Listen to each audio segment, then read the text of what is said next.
ഒറ്റപ്പെട്ട ഈ പുസ്തകം നിഗൂഢമായ ശക്തിയാൽ താളുകൾ മറിക്കുന്നു.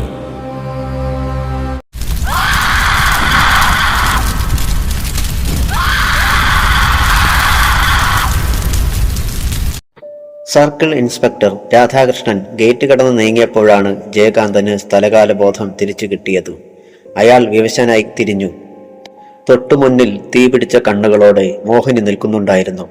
ആ കണ്ണുകളിലെ വന്യമായ തിളക്കത്തിലേക്ക് നോക്കി ദൈന്യതയോടെ ജയകാന്തൻ ചോദിച്ചു, മോഹിനി, നീ എന്താണ് ചെയ്തത്? എൻ്റെ ഭാസുരനെ ദൈവമേ, അവനെ പോലീസുകാർ കൊല്ലാകൊല്ല ചെയ്യുമല്ലോ. മനസ്സറിയാത്ത കാര്യങ്ങളൊക്കെ ഞാൻ ഓഫീസറോട് പറഞ്ഞു പോയല്ലോ. ഇതിനാണോ നീ എൻ്റെ ചിന്തകളിലേക്ക് പോലും അതിക്രമിച്ച് കയറിയത്? പലപ്പോഴും നിന്നോട് ഞാൻ പറഞ്ഞിട്ടില്ലേ എൻ്റെ ഭാസുരൻ പാവമാണെന്ന്, അവനെ വെറുതെ വിടണമെന്ന്. ഇതിലും ഭേദം അവനെ കൊല്ലുകയായിരുന്നു മോഹിനി.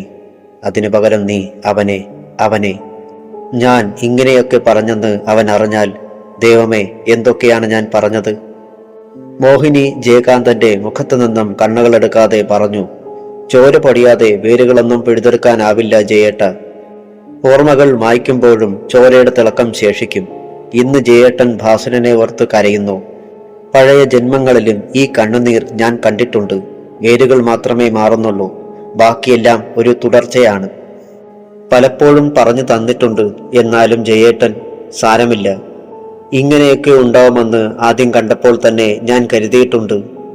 ഭാസുരചന്ദ്രനെ ഞാൻ കൊല്ലില്ലെന്ന് ഉറപ്പ് തന്നിട്ടില്ലേ? തൽക്കാലം ജയേട്ടന് ആശ്വസിക്കാൻ ആ ഉറപ്പ് മതി. പക്ഷേ വിധി തിരുത്താൻ മോഹിനിക്ക് അവകാശമില്ല. കർമ്മഫലങ്ങൾ അനുഭവിച്ചു തീർക്കാതെ മരണം ആരെയും കൊണ്ടുപോവില്ല. നമ്മൾ ലക്ഷ്യത്തിലേക്ക് അടുക്കുകയാണ്. ഞാനും ജയേട്ടനും ഞാനും. അതിനപ്പുറം ആരുമില്ല, ഒന്നുമില്ല. പേടിക്കണ്ട, ഭാസുരനെ പോലീസിന് തൊടാൻ പോലും കിട്ടില്ല. അയാൾക്ക് വേണ്ടി കുരുക്കുകൾ ഉണ്ടാക്കി കാത്തിരിക്കുന്നത് പോലീസല്ല, വിധിയാണ്. മോഹിനി ജയകാന്തന്റെ പിടിയിൽ നിന്നും മെല്ലെ തെന്നിമാറിക്കൊണ്ട് പറഞ്ഞു, ജയേട്ടന് ഇനി ഒന്നേ ചെയ്യാനുള്ളൂ, ഒന്നു മാത്രം. ഉള്ളിന്റെ സ്വപ്നത്തിന് മിഴിവ് നൽകണം. അവിടെ ആരും അതിക്രമിച്ച് കടക്കാതെ കാവൽ നിൽക്കണം. ഇനിയുള്ള നിമിഷങ്ങളിൽ എന്നെ മാത്രം ഓർക്കണം, എന്നെ മാത്രം.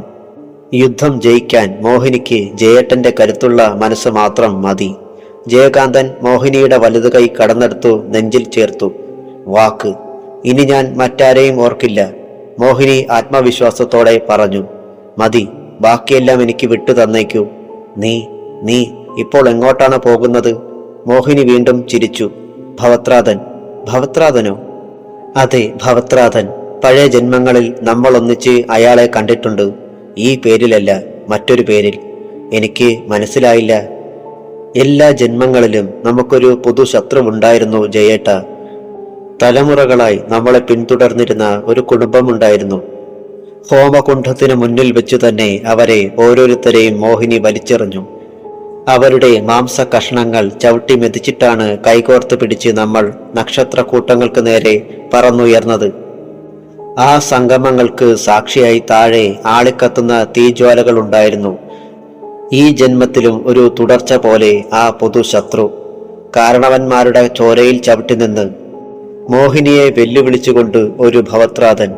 അയാളെ സഹായിക്കാൻ ഈ ജന്മത്തിലും ജയേട്ടന്റെ ഒരു കൂട്ടുകാരൻ ഭാസുരചന്ദ്രൻ. എല്ലാം ഒരു തനിയാവർത്തനം. മോഹിനിയുടെ വിജയവും ഒരു തനിയാവർത്തനം തന്നെ. ഇപ്പോൾ നമ്മൾ അനന്തതയിലേക്ക് പറന്നുയരേണ്ടത് ഭവത്രാതന്റെ ചിതറിക്കിടക്കുന്ന മാംസ കഷ്ണങ്ങൾ ചവിട്ടിമെതിച്ച് അയാളുടെ ചോര കൊണ്ട് നമ്മുടെ ബന്ധത്തിന് പവിത്രതയുണ്ടാക്കിക്കൊണ്ട്. വിശ്വസിച്ചോളൂ ജയേട്ട, നമ്മൾ ചിറകടിച്ച് പറന്നുയരുമ്പോൾ താഴെ ഹോമകുണ്ഠമുണ്ടാകും, ആളിക്കത്തുന്ന തീജ്വാലകൾ ഉണ്ടാവും. ഭവത്രാത തന്റെ പിച്ചിച്ചീന്തിയ ശവശരീരത്തിനടുത്ത് തന്നെ ചോരയിൽ കുതിർന്ന് ഭാസുരചന്ദ്രനുമുണ്ടാവും. രാമചന്ദ്രൻ സിഗരറ്റ് കുറ്റി ആസ്ട്രയിൽ ഞെരിച്ചു. അയാൾ മറ്റൊരു സിഗരറ്റ് എടുത്ത് ചുണ്ടിൽ വെച്ച് തീയരിച്ചു. കുട്ടിയമ്മ ഇനിയും വിളിച്ചിട്ടില്ല. ഭാമിനി ഒന്നും വിട്ടു പറയുന്നുണ്ടാവില്ല. എന്നാലും പറയിപ്പിക്കാൻ കുട്ടിയമ്മയ്ക്കറിയാമല്ലോ. എത്രയെത്ര കേസുകളാണ് അവർ തെളിയിച്ച് തന്നിട്ടുള്ളത്. ഭാമിനിയുടെ കാര്യത്തിൽ മാത്രം എന്തേ ഇങ്ങനെ പിഴവ് പറ്റാൻ? രാധാകൃഷ്ണനും വിളിച്ചിട്ടില്ല.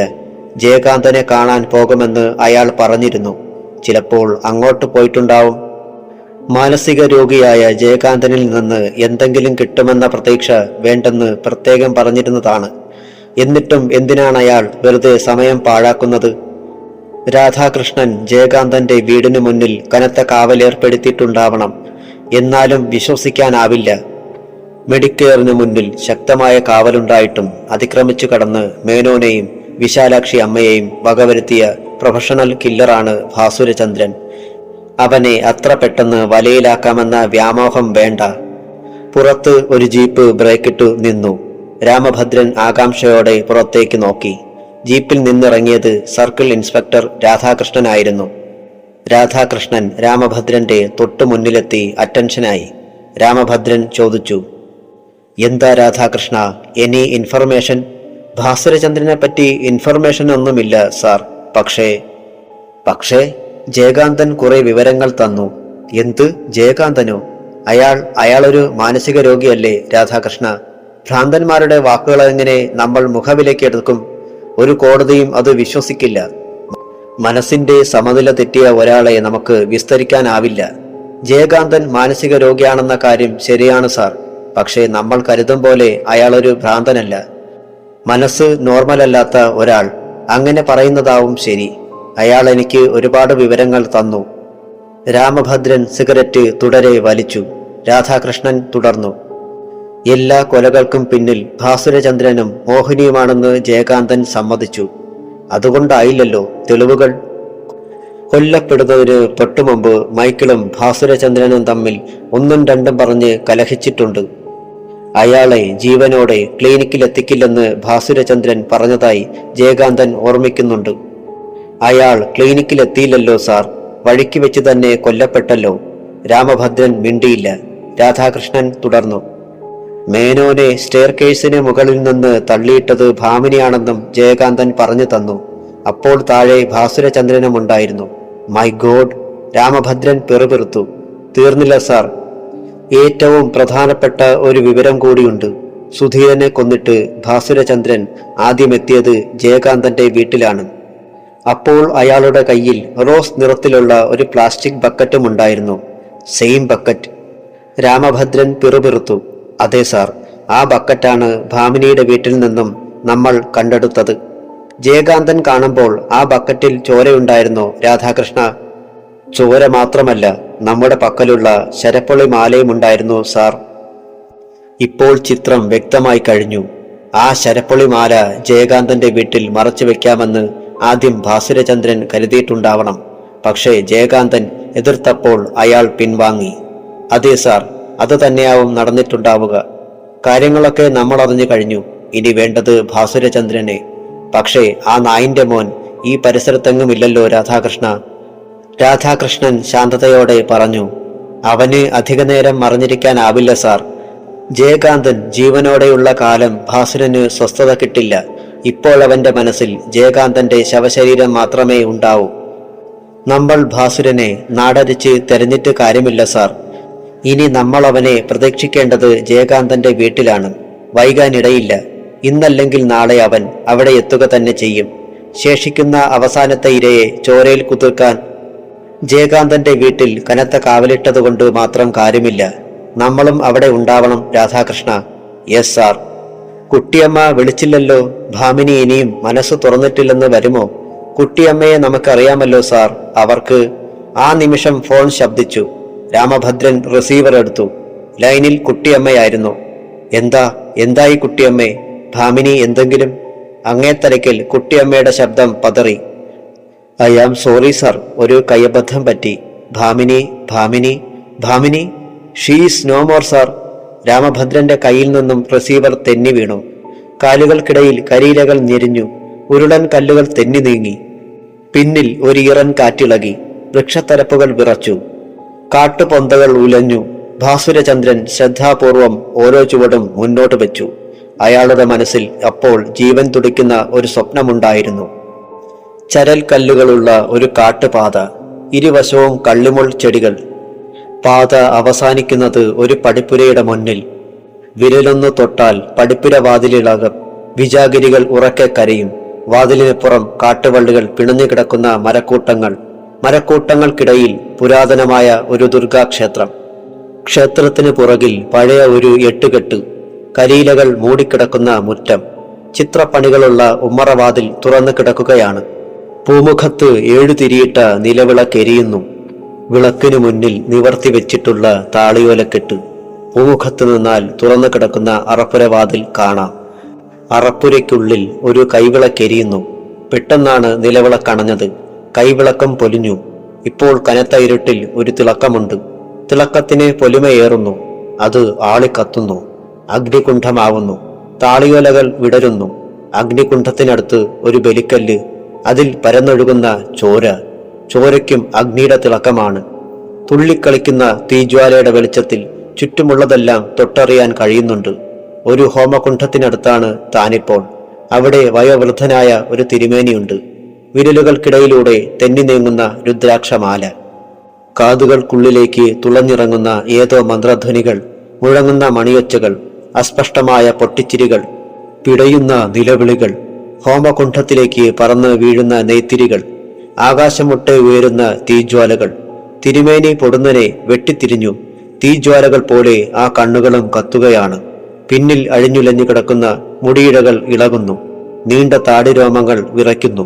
ചുണ്ടുകൾക്കിടയിൽ പല്ലുകൾ തിളങ്ങുന്നു. ഒറ്റക്കാതിലെ കുണ്ഡലം ആടി ഉലയുന്നു. ഇപ്പോൾ കാതുകൾക്കരികിൽ തീപിടിച്ച ഒരു ശബ്ദം. ഭാസുര, ഞാൻ ഭവത്രാതൻ. കാലങ്ങളായി നിന്നെ കാത്തിരിക്കുന്ന ഭവത്രാതൻ. മോഹിനിയെ തളയ്ക്കാൻ യുഗങ്ങൾക്കപ്പുറത്തു നിന്നും വന്ന ഭവത്രാതൻ. എന്തേ വൈകുന്നത്? വരൂ, വരൂ കുട്ടി. ഈ യജ്ഞം പൂർത്തിയാക്കാൻ എന്റെ മാത്രമല്ല നിന്റെയും ചോര വേണം. അതൊരു തുടർച്ചയല്ലേ? എന്തേ മറന്നു? വൈകരുത്. ഞാൻ നിന്നെ കാത്തിരിക്കാൻ തുടങ്ങിയിട്ട് വർഷങ്ങളായി. വിളിക്കാൻ തുടങ്ങിയിട്ട് യുഗങ്ങളായി. വരൂ, വരൂ ഭാസുര. വഴികാട്ടാൻ ഞാനുണ്ട്. എങ്ങും നിൽക്കണ്ട. പിന്നോട്ട് തിരിഞ്ഞു നോക്കണ്ട. ആരെയും ശ്രദ്ധിക്കണ്ട. ലക്ഷ്യം ഒന്നേ ഒന്ന്, ഈ ഹോമകുണ്ഠം. സംശയിക്കണ്ട. ഇവിടെ എത്തുന്നതുവരെ നീ സുരക്ഷിതനാണ്. മോഹിനിക്കു നിന്നെ തൊടാനാവില്ല. എന്റെ മുഖം ഭദ്രദീപം പോലെ ഉള്ളിന്റെ ഉള്ളിൽ വെച്ചോളൂ. ഭവത്രാതൻ എന്ന പേര് ഒരു മന്ത്രം പോലെ നാവിൻ തുമ്പിലോടെ 1000 വട്ടം അടർന്നു വീഴട്ടെ. നിനക്ക് മറ്റുള്ളതെല്ലാം മറക്കാനാവും. വരൂ, വരൂ ഭാസുര, വരൂ. ഭാസുരചന്ദ്രൻ മെല്ലെ നിശ്വസിച്ചു. അതൊരു സ്വപ്നമായിരുന്നോ? അല്ലല്ലോ. തീപിടിച്ച കണ്ണുകൾ ഇപ്പോഴും മുന്നിലുണ്ട്. വഴികാട്ടാൻ എഴുതിരിയിട്ട നിലവിളക്കിന്റെ പ്രഭാപൂരമുണ്ട്. നാവിൻ തുമ്പിൽ ജീവൻ തുടിക്കുന്ന ഒരു മന്ത്രമുണ്ട്. ഭവത്രാതൻ. ഈറൻ കാറ്റിന് കരുത്തുകൂടി. കാതുകൾക്കരികെ അസ്പഷ്ടമായൊരു വളകിലുക്കം. ഒപ്പം പാദസരത്തിന്റെ മുരൾച്ച. കാറ്റ് ഉറക്കെ ചൂളം വിളിച്ചു. കരിയിലകൾ മുകളിലേക്കുയർന്നു. കാട്ടുപൊന്തകൾക്കരികിലെ കള്ളിമുൾ ചെടികൾ പരസ്പരം കൂട്ടുമുട്ടി കോർത്തു വലിച്ചു. ഭാസുരചന്ദ്രൻ ശ്രദ്ധാപൂർവം ഓരോ അടിയായി മുന്നോട്ട് വെച്ചു. തോൽക്കരുത്. ലക്ഷ്യത്തിലെത്തുന്നതിനിടയിൽ വഴിയരികിൽ പിടഞ്ഞു വീഴരുത്. മനസ്സിന്റെ കരുത്ത് കൈമോശം വരരുത്. ഇപ്പോൾ താൻ തനിച്ചല്ലോ. സ്വപ്നത്തിൽ കണ്ട തീപിടിച്ച ആ മുഖവും ഒപ്പമുണ്ടല്ലോ. തന്നെ വിളിക്കുന്നത് ഭവത്രാതൻ തിരുമേനിയാണ്. യുഗങ്ങൾക്കപ്പുറത്തു നിന്ന് തന്റെ മനസ്സിൽ അദ്ദേഹം അതിക്രമിച്ച് കയറിയിരിക്കുന്നു. ചിന്തകൾ പോലും നിയന്ത്രിച്ചുകൊണ്ട്. മനസ്സിനുള്ളിലിപ്പോൾ നഷ്ടബോധമില്ല. ലക്ഷ്യത്തിലെത്താനുള്ള തിടുക്കം മാത്രം. കാലുകൾക്ക് ഭാരം കൂടിയതുപോലെ, ആരോ പിന്നോട്ട് വലിക്കുന്നത് പോലെ. കണ്ണുകൾക്ക് മുന്നിൽ കരിയിലകൾ തിരസ്കരണി തീർക്കുന്നത് പോലെ. വളകിലുക്കത്തിന് കരുത്ത് കൂടുന്നു.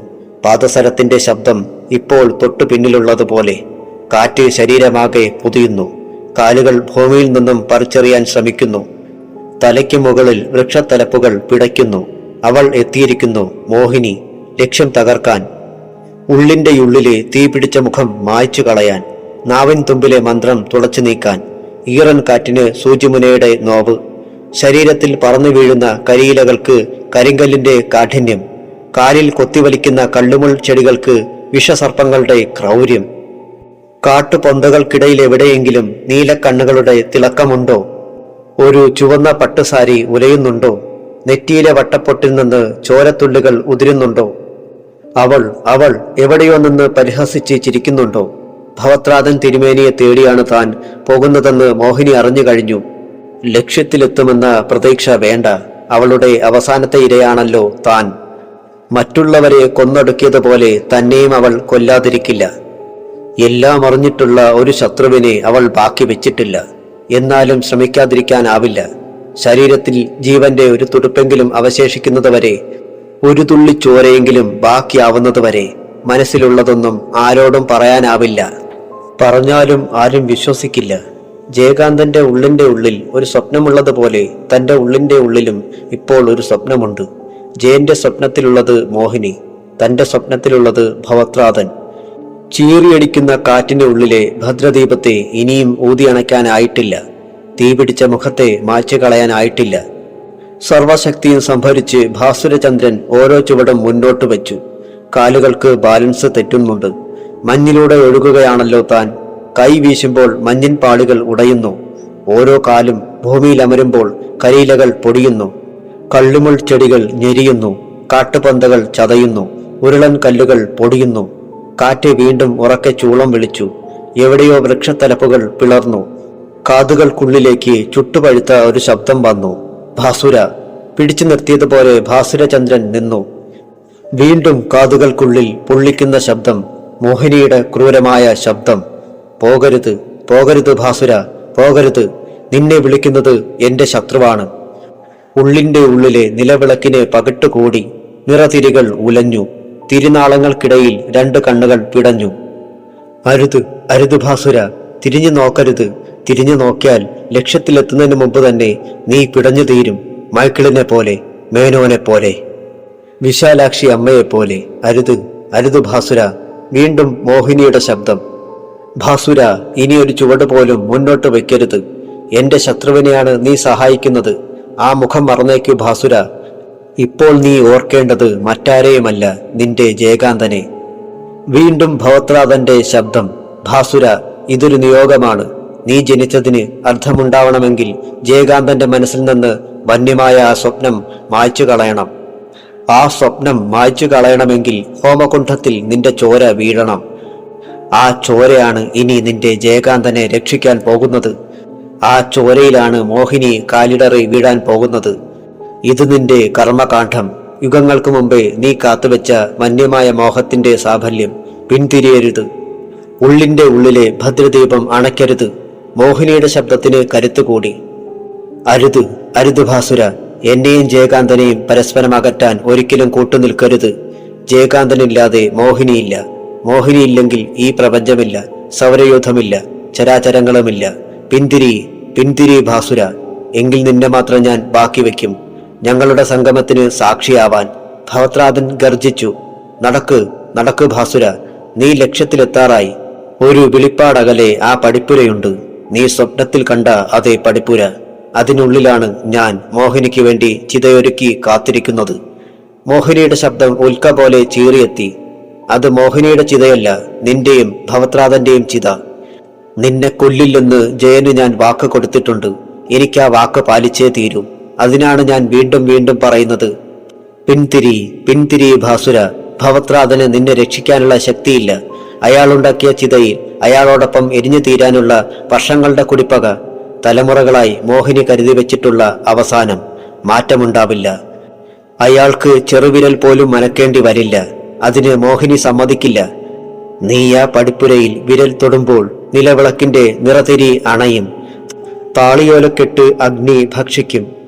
ബലിക്കല്ലിൽ ഭവത്രാതൻ കുഴഞ്ഞു വീഴും. അഗ്നികുണ്ഠം ആളിപ്പടരും. നാവ് നീട്ടി അവനെ നക്കിത്തുടയ്ക്കും. ബാക്കിയുള്ളത് നീ, നീ മാത്രം. നിനക്കും അങ്ങനെ ഒരു അവസാനമുണ്ട്. മോഹിനി ജയിച്ചേ തീരൂ. ജയകാന്തനെ സ്വന്തമാക്കിയേ തീരൂ. ജന്മങ്ങളുടെ തുടർക്കഥയാണ് മോഹിനി ആ അഗ്നിനാളങ്ങളിൽ ഹോമിക്കാൻ പോകുന്നത്. പഴക്കമുള്ള ഒരു പ്രതികാര കഥയാണ്. ഭവത്രാതനോടൊപ്പം അഗ്നിയിലൊടുങ്ങാൻ പോകുന്നത്. നീ അതിന് സാക്ഷിയാവരുത്. ഒരു വട്ടമെങ്കിലും എനിക്ക് നിന്നെ ജയകാന്തന് കാട്ടിക്കൊടുക്കണം.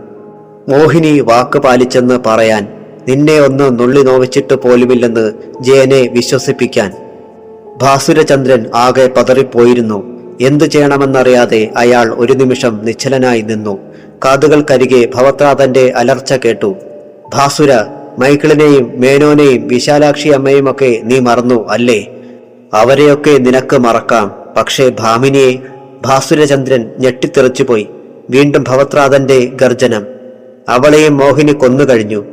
പിന്തിരിഞ്ഞാലും ഭാമിനിയുടെ ശവശരീരം പോലും നിനക്ക് കാണാനാവില്ല. ഭാമിനി! ഭാസുരചന്ദ്രൻ അലറി വിളിച്ചു. ആ ശബ്ദത്തിൽ കാട്ടുപോന്തകൾ വിറച്ചു. ഭവത്രാതൻ വീണ്ടും പറഞ്ഞു, ആരെ മറന്നാലും ഭാമിനിയെ മറക്കരുത്. നിനക്ക് വേണ്ടിയാണവൾ പിടഞ്ഞു പിടഞ്ഞ് മരിച്ചത്. ആ ചോരയ്ക്ക് പകരം നിനക്ക് മോഹിനിയുടെ ചോര വേണ്ടേ? ഞാനൊരുക്കിയ ഹോമകുണ്ഠത്തിൽ അവൾ നീറിനീറിപ്പിടയുന്നത് നിനക്ക് കാണണ്ടേ ഭാസുര? ഭാസുരചന്ദ്രൻ കണ്ണുകൾ ചേർത്തടച്ചു. ഉള്ളിന്റെ ഉള്ളിൽ നിറതിരികൾ പിടഞ്ഞു. കൈവിളക്ക് ആളിക്കത്തി. ഹോമകുണ്ഠത്തിലെ തീജ്വാലകൾ ചുവന്നു തിളങ്ങി. അയാൾ രണ്ടും കൽപ്പിച്ച് മുന്നോട്ട് ഒരടി വെച്ചു. പിന്നിൽ കാറ്റ് ഗർജിച്ചു. കരിയിലകൾ ആകാശത്തേക്ക് പറന്നു. ഭാസുരചന്ദ്രൻ കാറ്റിന്റെ കൈകളിൽ ആടി ഉലഞ്ഞു. അയാൾ വീണ്ടും ഒരടി കൂടി മുന്നോട്ട് വെച്ചു. പെട്ടെന്ന് അയാൾക്ക് മുന്നിൽ ഒരു മരച്ചില്ല ഒടിഞ്ഞു വീണു. ഭാസുരചന്ദ്രൻ അടിതെറ്റി ചരൽ കല്ലുകളിലേക്ക് വീണു. കള്ളിമുള്ളുകൾ തലനീട്ടി അയാളെ കൊത്തി വലിച്ചു. ഭാസുരചന്ദ്രന്റെ ചോര പടർന്നു. മോഹിനി അലറിച്ചിരിച്ചു. ചിരിക്കിടയിലൂടെ അവൾ പറഞ്ഞു, ഇത് മോഹിനി വരച്ചിട്ട ലക്ഷ്മണരേഖ. ഈ രേഖ നീ താണ്ടില്ല ഭാസുര. കാത്തിരിക്കുന്ന വയസ്സൻ കണ്ണുകൾക്ക് ഇനി നിനക്ക് വഴികാട്ടാനുമാവില്ല. ചരൽ കല്ലുകളിൽ മുഖമമർത്തിവെച്ച് നിസ്സഹായനായി കിടക്കുമ്പോൾ ഭാസുരചന്ദ്രന്റെ ഉള്ളിന്റെ ഉള്ളിൽ കാതരമായ ഒരു മുഖം വന്നു. ഭാമിനിയുടെ മുഖം. അണയാറായ നിലവിളക്കിന്റെ തിരി വിരൽ കൊണ്ടു നീട്ടി ഭാമിനി ഇടറിയ ശബ്ദത്തിൽ വിളിച്ചു, ഭാസുരേട്ട. ആ ശബ്ദം ഭാസുരചന്ദ്രന്റെ ഉള്ളിൽ ഒരു പ്രതിധ്വനിയായി പ്രകമ്പനമായി. ഭാമിനി പറഞ്ഞു, ഇനിയുള്ള യാത്രയിൽ ഭാസുരേട്ടന് വഴികാട്ടാനുള്ളത് എന്റെ ചോര. മോഹിനിയുടെ ചിരി പൊലിയണം. ജയകാന്തേട്ടന്റെ മനസ്സിലെ സ്വപ്നം മായണം. തളരല്ലേ ഭാസുരേട്ട, തോൽക്കല്ലേ. കൊടുങ്കാറ്റിന്റെ കരുത്തായി ഭാസുരചന്ദ്രൻ മേലേക്കുയർന്നു. അയാളുടെ കാലുകൾക്ക് ചിറകമുളച്ചു. അയാൾ മുന്നോട്ട് കുതിച്ചു. മരച്ചില്ല ചവിട്ടിമെതിച്ച് ഉരുളൻ കല്ലുകൾ തള്ളി നീക്കി. കള്ളിമുള്ളുകൾ ചതച്ചരച്ചു. നിലവിളക്കിന്റെ നിറതിരികൾ തുള്ളിക്കളിച്ചു. ഹോമകുണ്ഠം ചുവന്നു തിളങ്ങി. ബലിക്കല്ലിൽ ചോര തെറിച്ചു. താളിയോലകൾ വിറകൊണ്ടു. അങ്ങുദൂരെ ചിതലരിച്ച ഒരു പടിപ്പുര. തുറന്നു കിടക്കുന്ന പടിപ്പുരയിൽ വാതിലിനിപ്പുറം കാട്ടുവള്ളികൾ പിണഞ്ഞു കിടക്കുന്നു. മരക്കൂട്ടങ്ങൾ. പിന്നെ ദുർഗാക്ഷേത്രം. അതിനു പുറകിൽ എട്ടുകെട്ട്. ഭാസുരചന്ദ്രൻ പടിപ്പുര വാതിലിൽ തൊട്ടു. തൊട്ടുമുന്നിൽ തീപിടിച്ച രണ്ട് കണ്ണുകൾ. ഭവത്രാതൻ തിരുമേനിയുടെ കണ്ണുകൾ. ഭാസുരചന്ദ്രൻ മുന്നിലെ തീപിടിച്ച കണ്ണുകളിലേക്ക് വിഹ്വലനായി നോക്കി. അവിടെ ജന്മങ്ങൾ കെട്ടുപിണഞ്ഞു കിടക്കുന്നത് അയാൾ കണ്ടു. ആ നിമിഷം ഭാസുരചന്ദ്രൻ തന്റെ നിയോഗമറിഞ്ഞു. ഭവത്രാതൻ തിരുമേനി തികഞ്ഞ ശാന്തതയോടെ വിളിച്ചു, ഭാസുര. പൊടുന്നനെ ഭാസുരചന്ദ്രൻ ഭവത്രാതൻ തിരുമേനിയുടെ മാറിലേക്ക് വീണു. ഒരു കൊച്ചു കുഞ്ഞിനെ പോലെ അയാൾ വാവിട്ട് കരഞ്ഞു. ഭവത്രാതൻ തിരുമേനി അയാളെ ഉറുമ്പടക്കം മാറോട് ചേർത്തണച്ചു. അമ്മ കുഞ്ഞിനെ എന്ന പോലെ. ഭവത്രാതൻ തിരുമേനി മന്ത്രിക്കുന്നത് പോലെ പറഞ്ഞു, കരഞ്ഞോളൂ, മതിയാവുന്നതുവരെ കരഞ്ഞോളൂ. ഈ നെഞ്ചിൽ നിന്ന് മുഖമടർത്തിയെടുക്കുമ്പോൾ നിന്റെ കണ്ണിൽ കണ്ണീരുണ്ടാവരുത്. അപ്പോൾ ഞാനവിടെ കാണേണ്ടത് തീപ്പൊരികളാണ്. അവിടെ നിന്നാണ് ഹോമകുണ്ഠം ജ്വലിപ്പിക്കാനുള്ള തീപ്പൊട്ട് എനിക്ക് കണ്ടെടുക്കാനുള്ളത്. ഭാസുരചന്ദ്രൻ ഭവത്രാതൻ തിരുമേനിയുടെ നെഞ്ചിൽ മുഖമിട്ടുരുട്ടി. ഭവത്രാതൻ തിരുമേനി വീണ്ടും പറഞ്ഞു, ഞാൻ നിന്നെ കാത്തിരിക്കുകയായിരുന്നു ഇതുപോലെയുള്ള ഒരു സംഗമത്തിന്. വരുമെന്ന് കരുതി ഈ പടിപ്പുര വാതിൽക്കൽ തപസ്സിരിക്കുകയായിരുന്നു എത്ര നാളുകൾ. മാസങ്ങളല്ല, വർഷങ്ങൾ തന്നെ. അതോ യുഗങ്ങളോ? ഋതുക്കൾ മാറുന്നത് പോലും ഞാൻ അറിഞ്ഞില്ല കുട്ടി. ഈ പടിപ്പുര ചിതൽ തിന്നു തീർക്കുന്നതും ഞാൻ കണ്ടിട്ടില്ല.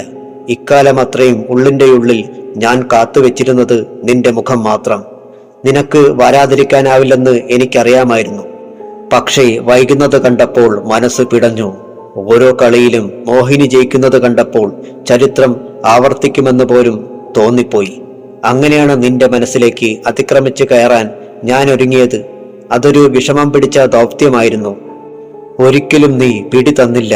നിന്റെ മനസ്സിലെ മോഹിനിയുടെ ബിംബത്തിന് അസാമാന്യ തിളക്കമായിരുന്നു. എന്നിട്ടും ഞാൻ ശ്രമിച്ചു. അതിനിടയിൽ അല്പം ശൂന്യത കിട്ടാൻ, ഉറങ്ങുമ്പോഴെങ്കിലും നിന്നെ ഒരു നിമിഷ നേരത്തേക്ക് സ്വന്തമാക്കാൻ. എന്നിട്ടും ഞാൻ ശങ്കിച്ചു. വൈകിക്കിട്ടിയ വെളിപാട് നീ ഉൾക്കൊണ്ടില്ലെങ്കിലോ? അങ്ങനെയാണ് ഒരു സ്വപ്നം പോലെ ഞാൻ എത്തിയത്. ഭാസുരചന്ദ്രൻ ഭവത്രാതൻ തിരുമേനിയുടെ നെഞ്ചിൽ നിന്ന് മുഖമടർത്തി എടുത്തു.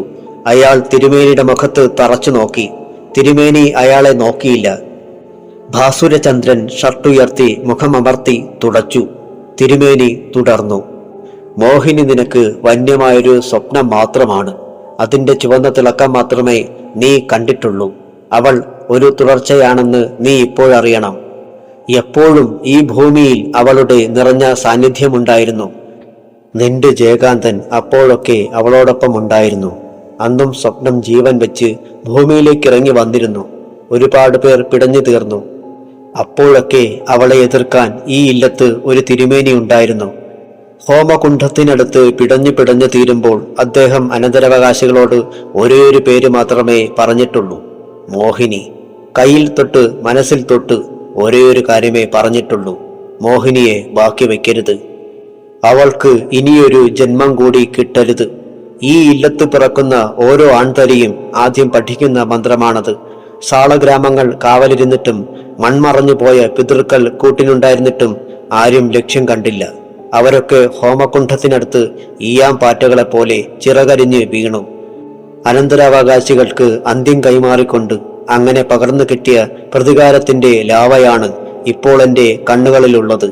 ഈ ഇല്ലത്ത് ഇനി മറ്റൊരാൺ തരിയില്ല. ആകെയുള്ളത് ഈ ഭവത്രാതൻ.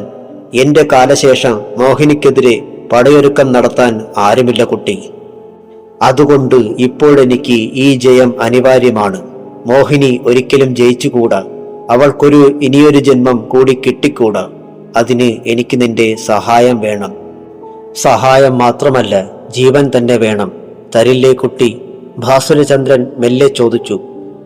ഈ ഇല്ലത്തെ ആദ്യത്തെ തിരുമേനിക്ക് മോഹിനിയോട് ഇത്രയേറെ പക തോന്നാൻ എന്താണ് കാരണം? ഭവത്രാതൻ തിരുമേനിയുടെ കണ്ണുകൾ ഒരു വട്ടം പിടഞ്ഞു. അദ്ദേഹത്തിന്റെ ശബ്ദമുയർന്നു. മോഹിനിയുടെ ആദ്യത്തെ ഇര ഈ ഇല്ലത്തുള്ള അനിയൻ തിരുമേനിയായിരുന്നു. ഒരു സ്വപ്നത്തിലൂടെ മോഹിനി അദ്ദേഹത്തിന്റെ മനസ്സിലേക്ക് അതിക്രമിച്ചു കയറി. ആ സ്വപ്നം അനിയൻ തിരുമേനിയെ തികഞ്ഞ ഭ്രാന്തനാക്കി മാറ്റി. പിന്നെ അദ്ദേഹത്തെ സ്വന്തമാക്കാൻ മോഹിനി ഈ ഇല്ലം ചോര കൊണ്ട് നിറച്ചു. പ്രിയപ്പെട്ടവരെ മുഴുവൻ കൊന്നൊടുക്കി. അന്നാണ് ഇവിടെ മോഹിനിക്കെതിരെ ആദ്യത്തെ തീപ്പൊരി വീണത്. അതൊരു തുടർച്ചയായത്. പിന്നെ എല്ലാ ജന്മങ്ങളിലും അവരൊന്നിച്ചു. ഒരുപാട് ചോരയൊഴുക്കി മോഹിനി ആടിത്തിമിർത്തു, അട്ടഹസിച്ചു. ഭവത്രാതൻ തിരുമേനി പുമുഖത്തേക്ക് വിരൽ ചൂണ്ടിക്കൊണ്ട് പറഞ്ഞു: നിലവിളക്കിന് മുന്നിലിരിക്കുന്ന ആ താളിയോലക്കെട്ടിൽ അക്ഷരങ്ങളില്ല, ചോര മാത്രമേയുള്ളൂ. ഈ ഇല്ലത്തെ തിരുമേനിയുടെ ചോര നീ അറിയണം കുട്ടി. ആ ചോരയുടെ മണമാണ് ഇപ്പോഴും ഈ ഇല്ലത്ത് നിറഞ്ഞു നിൽക്കുന്നത്. ഭാസുരചന്ദ്രൻ അടക്കിയ ശബ്ദത്തിൽ ചോദിച്ചു. അന്നത്തെ ആ അനിയൻ തിരുമേനിയാണോ ഈ ജയകാന്തൻ? ഭവത്രാതൻ തലയാട്ടി. അതേ ഭാസുര. അതിനുശേഷം എത്രയോ ജന്മങ്ങൾ കഴിഞ്ഞുപോയി. അപ്പോഴൊക്കെ അവരൊന്നിച്ചിട്ടുണ്ട്. എതിർക്കുന്നവരെ മുഴുവൻ തുടച്ചു നീക്കിയിട്ടുണ്ട്. ചോര കൊണ്ട് വഴിത്താരയുണ്ടാക്കിക്കൊണ്ട് ഹോമകുണ്ഠത്തിലേക്ക് അവസാനത്തെ പ്രതിയോഗിയെയും വലിച്ചെറിഞ്ഞുകൊണ്ട് പുതിയൊരു ജന്മത്തിലേക്കുള്ള അവളുടെ ജൈത്രയാത്ര. ഈ യാത്ര തുടരുകയാണ് ഭാസുര. ഇപ്പോൾ മോഹിനി കാത്തിരിക്കുന്നത് എന്നെ കീഴടക്കി ശാശ്വതമായൊരു മോചനം നേടാൻ. ഈ ഇല്ലം തീയിൽ ചുട്ടെടുത്ത് ജന്മങ്ങളുടെ കഥ അവസാനിപ്പിക്കാൻ സമ്മതിക്കില്ല ഞാൻ. എനിക്കിവിടെ ജയിച്ചേ മതിയാവൂ. അല്ലെങ്കിൽ എല്ലാം ഇവിടെ അവസാനിക്കും. താളിയോലക്കെട്ടിന്റെ ചോര പുരണ്ട അക്ഷരങ്ങളും മാഞ്ഞു പോകും. അനിയൻ തിരുമേനിയുടെ കഥയോടൊപ്പം അതുണ്ടാവരുത്. അദ്ദേഹം ഇനി ഒരിക്കൽ കൂടി ഇവിടെ ജനിക്കരുത്. വന്യമായൊരു സ്വപ്നമായി മോഹിനി ആരുടെയും മനസ്സിൽ അതിക്രമിച്ച് കയറരുത്. ഞാൻ ബാക്കിയാവില്ല ഭാസുര. നീയും ജീവിച്ചെന്ന് വരില്ല. എന്നാലും സമാധാനത്തോടെ നമുക്ക് മരിക്കാമല്ലോ. നമ്മളോടൊപ്പം വന്യമായ ആ സ്വപ്നവും ഉണ്ടാവുമല്ലോ. മോഹിനി ഇനി ഒരിക്കലും ഈ ഭൂമിയിലേക്ക് വരില്ലല്ലോ. പറയ് ഭാസുര, നീ ഉണ്ടാവില്ലേ കൂടെ? മോഹിനിക്ക് ചിതയൊരുക്കാൻ, വന്യമായ ഒരു സ്വപ്നത്തെ വേരോടെ പിഴുതെറിയാൻ. ഭാസുരചന്ദ്രൻ ഭവത്രാതൻ തിരുമേനിയുടെ കയ്യിൽ അമർത്തിപ്പിടിച്ചു. ഉണ്ടാവും തിരുമേനി, ഒപ്പം തന്നെ ഉണ്ടാവും. നല്ലത്. ഭവത്രാതൻ തിരുമേനിയുടെ കണ്ണുകൾ വിടർന്നു. ഭാസുരചന്ദ്രൻ തിരുമേനിയുടെ മുഖത്തു നിന്നും കണ്ണുകളെടുക്കാതെ ചോദിച്ചു: എന്റെ ഭാമിനിക്കെന്തു പറ്റി? ഞാൻ വീട്ടിൽ നിന്നിറങ്ങുമ്പോൾ അവൾ ജീവനോടെ ഉണ്ടായിരുന്നല്ലോ. അവളെ എങ്ങനെയാണ് മോഹിനി? ഭവത്രാതൻ തിരുമേനി അനന്തതയിൽ കണ്ണു നട്ടുകൊണ്ട് പറഞ്ഞു. താളിയോലയിൽ എന്റെ പൂർവികർ എഴുതി വെച്ചിട്ടുള്ളത് മാത്രമേ ഈ നിമിഷം വരെ സംഭവിച്ചിട്ടുള്ളൂ. അന്ന് അനിയൻ തിരുമേനിക്ക് ഒരു കൂട്ടുകാരനുണ്ടായിരുന്നു, ആദിത്യവർമ്മ. ജയകാന്തന് കൂട്ടുകാരനായി നീയുള്ളതുപോലെ എല്ലാ കൊലകളും ചെയ്തത് ആദിത്യവർമ്മയും ഭാര്യ സുഭദ്രയും ചേർന്നാണെന്ന് അന്നത്തെ നാടുവാഴി വിധിയെഴുതി. ഭടന്മാർ സുഭദ്രയെ കൊല്ലാക്കൊല ചെയ്തു. ആദിത്യവർമ്മ അപ്പോൾ മോഹിനിയെ നേരിടാൻ ഈ ഇല്ലത്തെ തിരുമേനിയോടൊപ്പം ഉണ്ടായിരുന്നു. കഥകൾക്ക് മാറ്റമില്ല, പേരുകൾ മാത്രമേ മാറിയിട്ടുള്ളൂ. ഭാസുര, മോഹിനിക്കെതിരെ എന്നോടൊപ്പം ഇപ്പോൾ നീയുണ്ട്. നിന്റെ ഭാമിനിയെ പോലീസ് തല്ലിക്കൊന്നു കഴിഞ്ഞു. ഇനി അവളുടെ ശവശരീരം കിട്ടാൻ പോകുന്നത് ഒരു പുഴയിറമ്പിൽ നിന്ന്. സുഭദ്രയുടെ ശവശരീരവും പുഴയിറമ്പിൽ നിന്നാണ് കിട്ടിയത്. ഭാസുരചന്ദ്രൻ വേദനയോടെ മുഖം കുനിച്ചു. ഭവത്രാതൻ തിരുമേനി അയാളുടെ തോളിൽ മെല്ലെ കൈവച്ചു.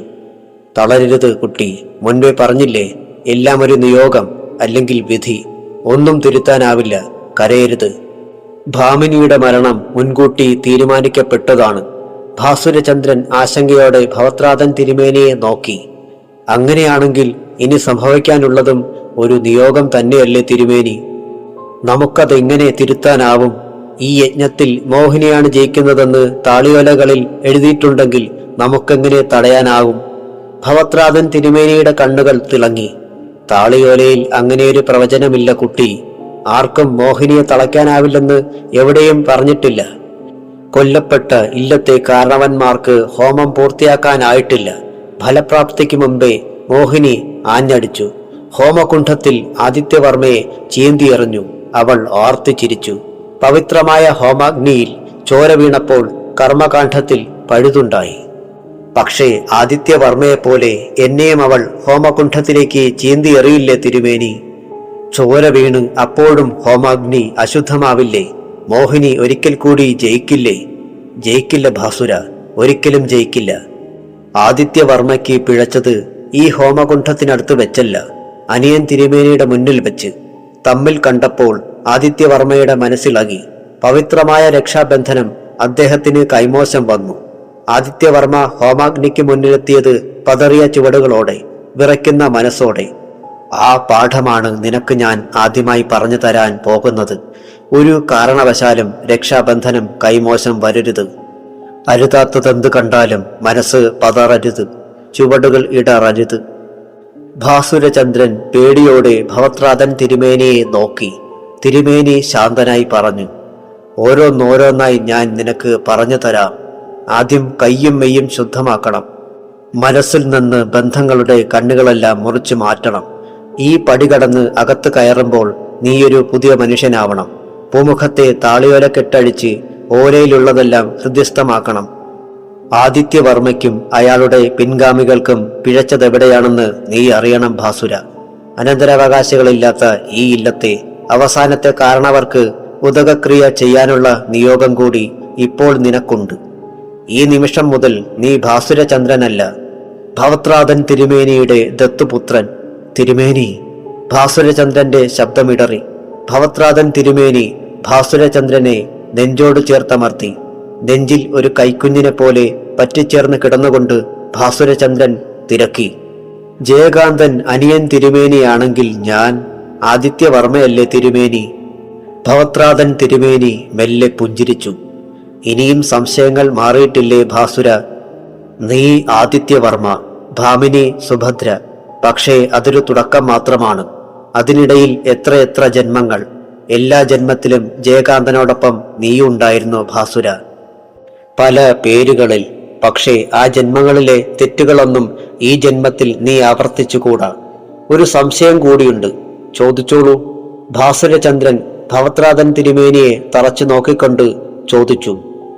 മോഹിനി ആദ്യമൊക്കെ ജനുവരി 26-ാം തീയതി മാത്രം ജയകാന്തനെ തേടിവരാൻ എന്താണ് കാരണം?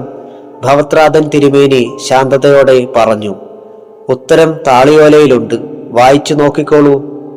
ഭാസുരചന്ദ്രൻ ഒരു നിമിഷം നിശബ്ദനായി. അനന്തതയിലേക്ക് നോക്കി ഭവത്രാതൻ തിരുമേനി പറഞ്ഞു, ഇന്നത്തെ ഈ ദിവസത്തിന് പ്രാധാന്യമുണ്ട്. അതും താളിയോലയിലുണ്ട്. വലതുകാൽ വെച്ച് അകത്തേക്ക് വന്നോളൂ കുട്ടി. നമ്മൾ തുടങ്ങുകയാണ്. യജ്ഞമല്ല, യുദ്ധം തന്നെ. ഭാസുരചന്ദ്രൻ വിറയ്ക്കുന്ന വലതുകാൽ മുന്നോട്ട് വെച്ചു. ഫോൺ ശബ്ദിച്ചു. തിടുക്കത്തിലാണ് രാമഭദ്രൻ റിസീവർ എടുത്തത്. അങ്ങേ തലയ്ക്കൽ SI രാധാകൃഷ്ണനായിരുന്നു. പരിഭ്രമത്തോടെ രാമഭദ്രൻ തിരക്കി, എന്താ രാധാകൃഷ്ണ? ഞാൻ ഒരിക്കൽ കൂടി ഭാസുരചന്ദ്രന്റെ വീട് പരിശോധിച്ചു. എന്നിട്ട് ആ വീട്ടിലെ അലമാരയ്ക്കുള്ളിൽ ഞങ്ങൾക്ക് ഒരു പട്ടുസാരി കിട്ടി. അതിന് പട്ടുസാരിയോടൊപ്പം കുറെ സ്വർണവളകളും ഒരു ജോഡി പാദസരവും ഉണ്ടായിരുന്നു സാർ. തെളിച്ചു പറയൂ രാധാകൃഷ്ണ, വാട്ട് യു മീൻ?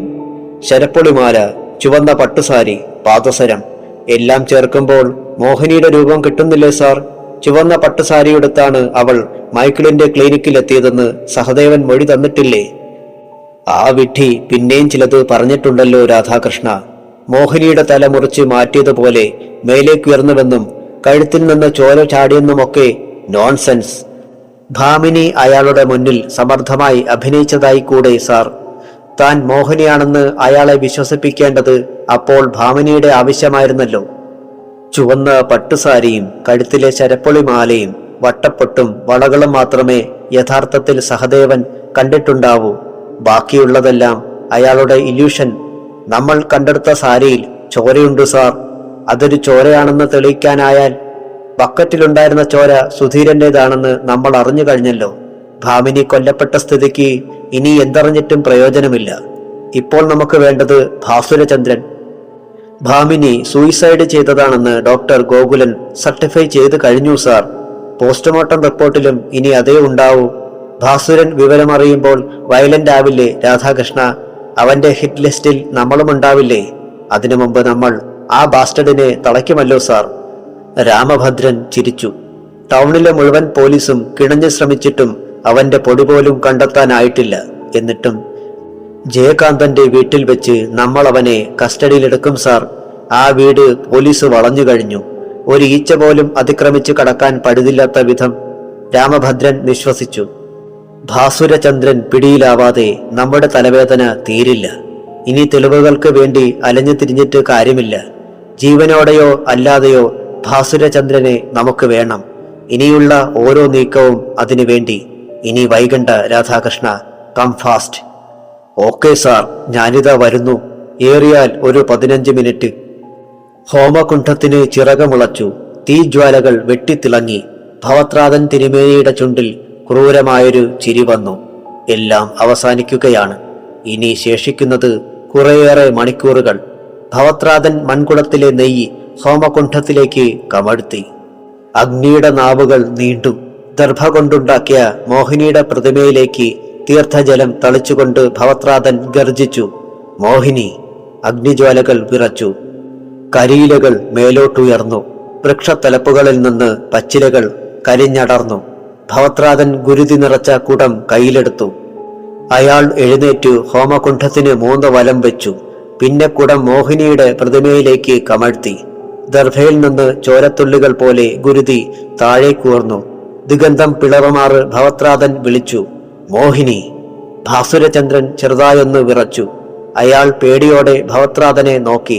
ഭവത്രാതൻ ഭാസുരചന്ദ്രനെ ശ്രദ്ധിച്ചതേയില്ല. അയാൾ ദർഭ കൊണ്ടുണ്ടാക്കിയ മോഹിനിയുടെ പ്രതിമ കയ്യിലെടുത്തു. പിന്നെ ഹോമകുണ്ഠത്തിനു ചുറ്റും 3 വട്ടം വലം വെച്ചു. ഭവത്രാതൻ വീണ്ടും വിളിച്ചു, മോഹിനി! അഗ്നിജ്വാലകൾ ആകാശമുട്ട് ഉയർന്നു. ചുടുകാറ്റ് ചീറിയടിച്ചു. ഹോമകുണ്ഠം ചുവന്നു. നിലവിളക്കിലെ തീനാളങ്ങൾ തുള്ളിക്കളിച്ചു. ഭവത്രാതൻ കണ്ണുകളടച്ചു. ഉള്ളിന്റെ ഉള്ളിൽ പിതാക്കന്മാരുടെ മുഖം തെളിഞ്ഞു. യുഗങ്ങൾക്ക് മുമ്പ് ഒഴുകിയ ചോരച്ചാലുകൾക്കിടയിലൂടെ ഭവത്രാതന്റെ മനസ്സിലും ഒരു ഹോമകുണ്ഠം എരിഞ്ഞു. ആ അഗ്നിയുടെ തിളക്കത്തിൽ അയാൾ മോഹിനിയുടെ പിന്നിട്ട ജന്മങ്ങൾ കണ്ടു. ചോര പടർന്ന സ്വപ്നം പോലെ. ഭവത്രാതന്റെ ചുണ്ടുകൾ മെല്ലെ വിടർന്നു. നാവിൻ തുമ്പിലൂടെ ഉതിർന്നു വീണ മന്ത്രധ്വനികളും അഗ്നിയായി ആളി. ചീറിയടിച്ച തീക്കാറ്റിൽ അയാളുടെ മുടികൾ ഇളകി. ഭാസുരചന്ദ്രന്റെ ശരീരത്തിൽ വിയർപ്പ് ചാലുകളായി. അഗ്നിയുടെ ചൂടിൽ നീർത്തുള്ളികൾ തിളച്ചു. അയാളുടെ മുടിയിഴകൾ കരിഞ്ഞു. ഹോമകുണ്ഠത്തിലെ തീപ്പൊരികൾ അയാളെ പൊതിഞ്ഞു. അസഹ്യമായ ചൂടിൽ ഭാസുരചന്ദ്രൻ ഉരുകി. ഭവത്രാതൻ കണ്ണു തുറന്നു. കയ്യിലിരുന്ന മോഹിനിയുടെ പ്രതിമ അയാൾ ഹോമകുണ്ഠത്തിലേക്ക് വലിച്ചെറിഞ്ഞു. പ്രതിമയ്ക്ക് തീ പിടിച്ചു. ഭവത്രാതന്റെ കണ്ണുകളോടൊപ്പം.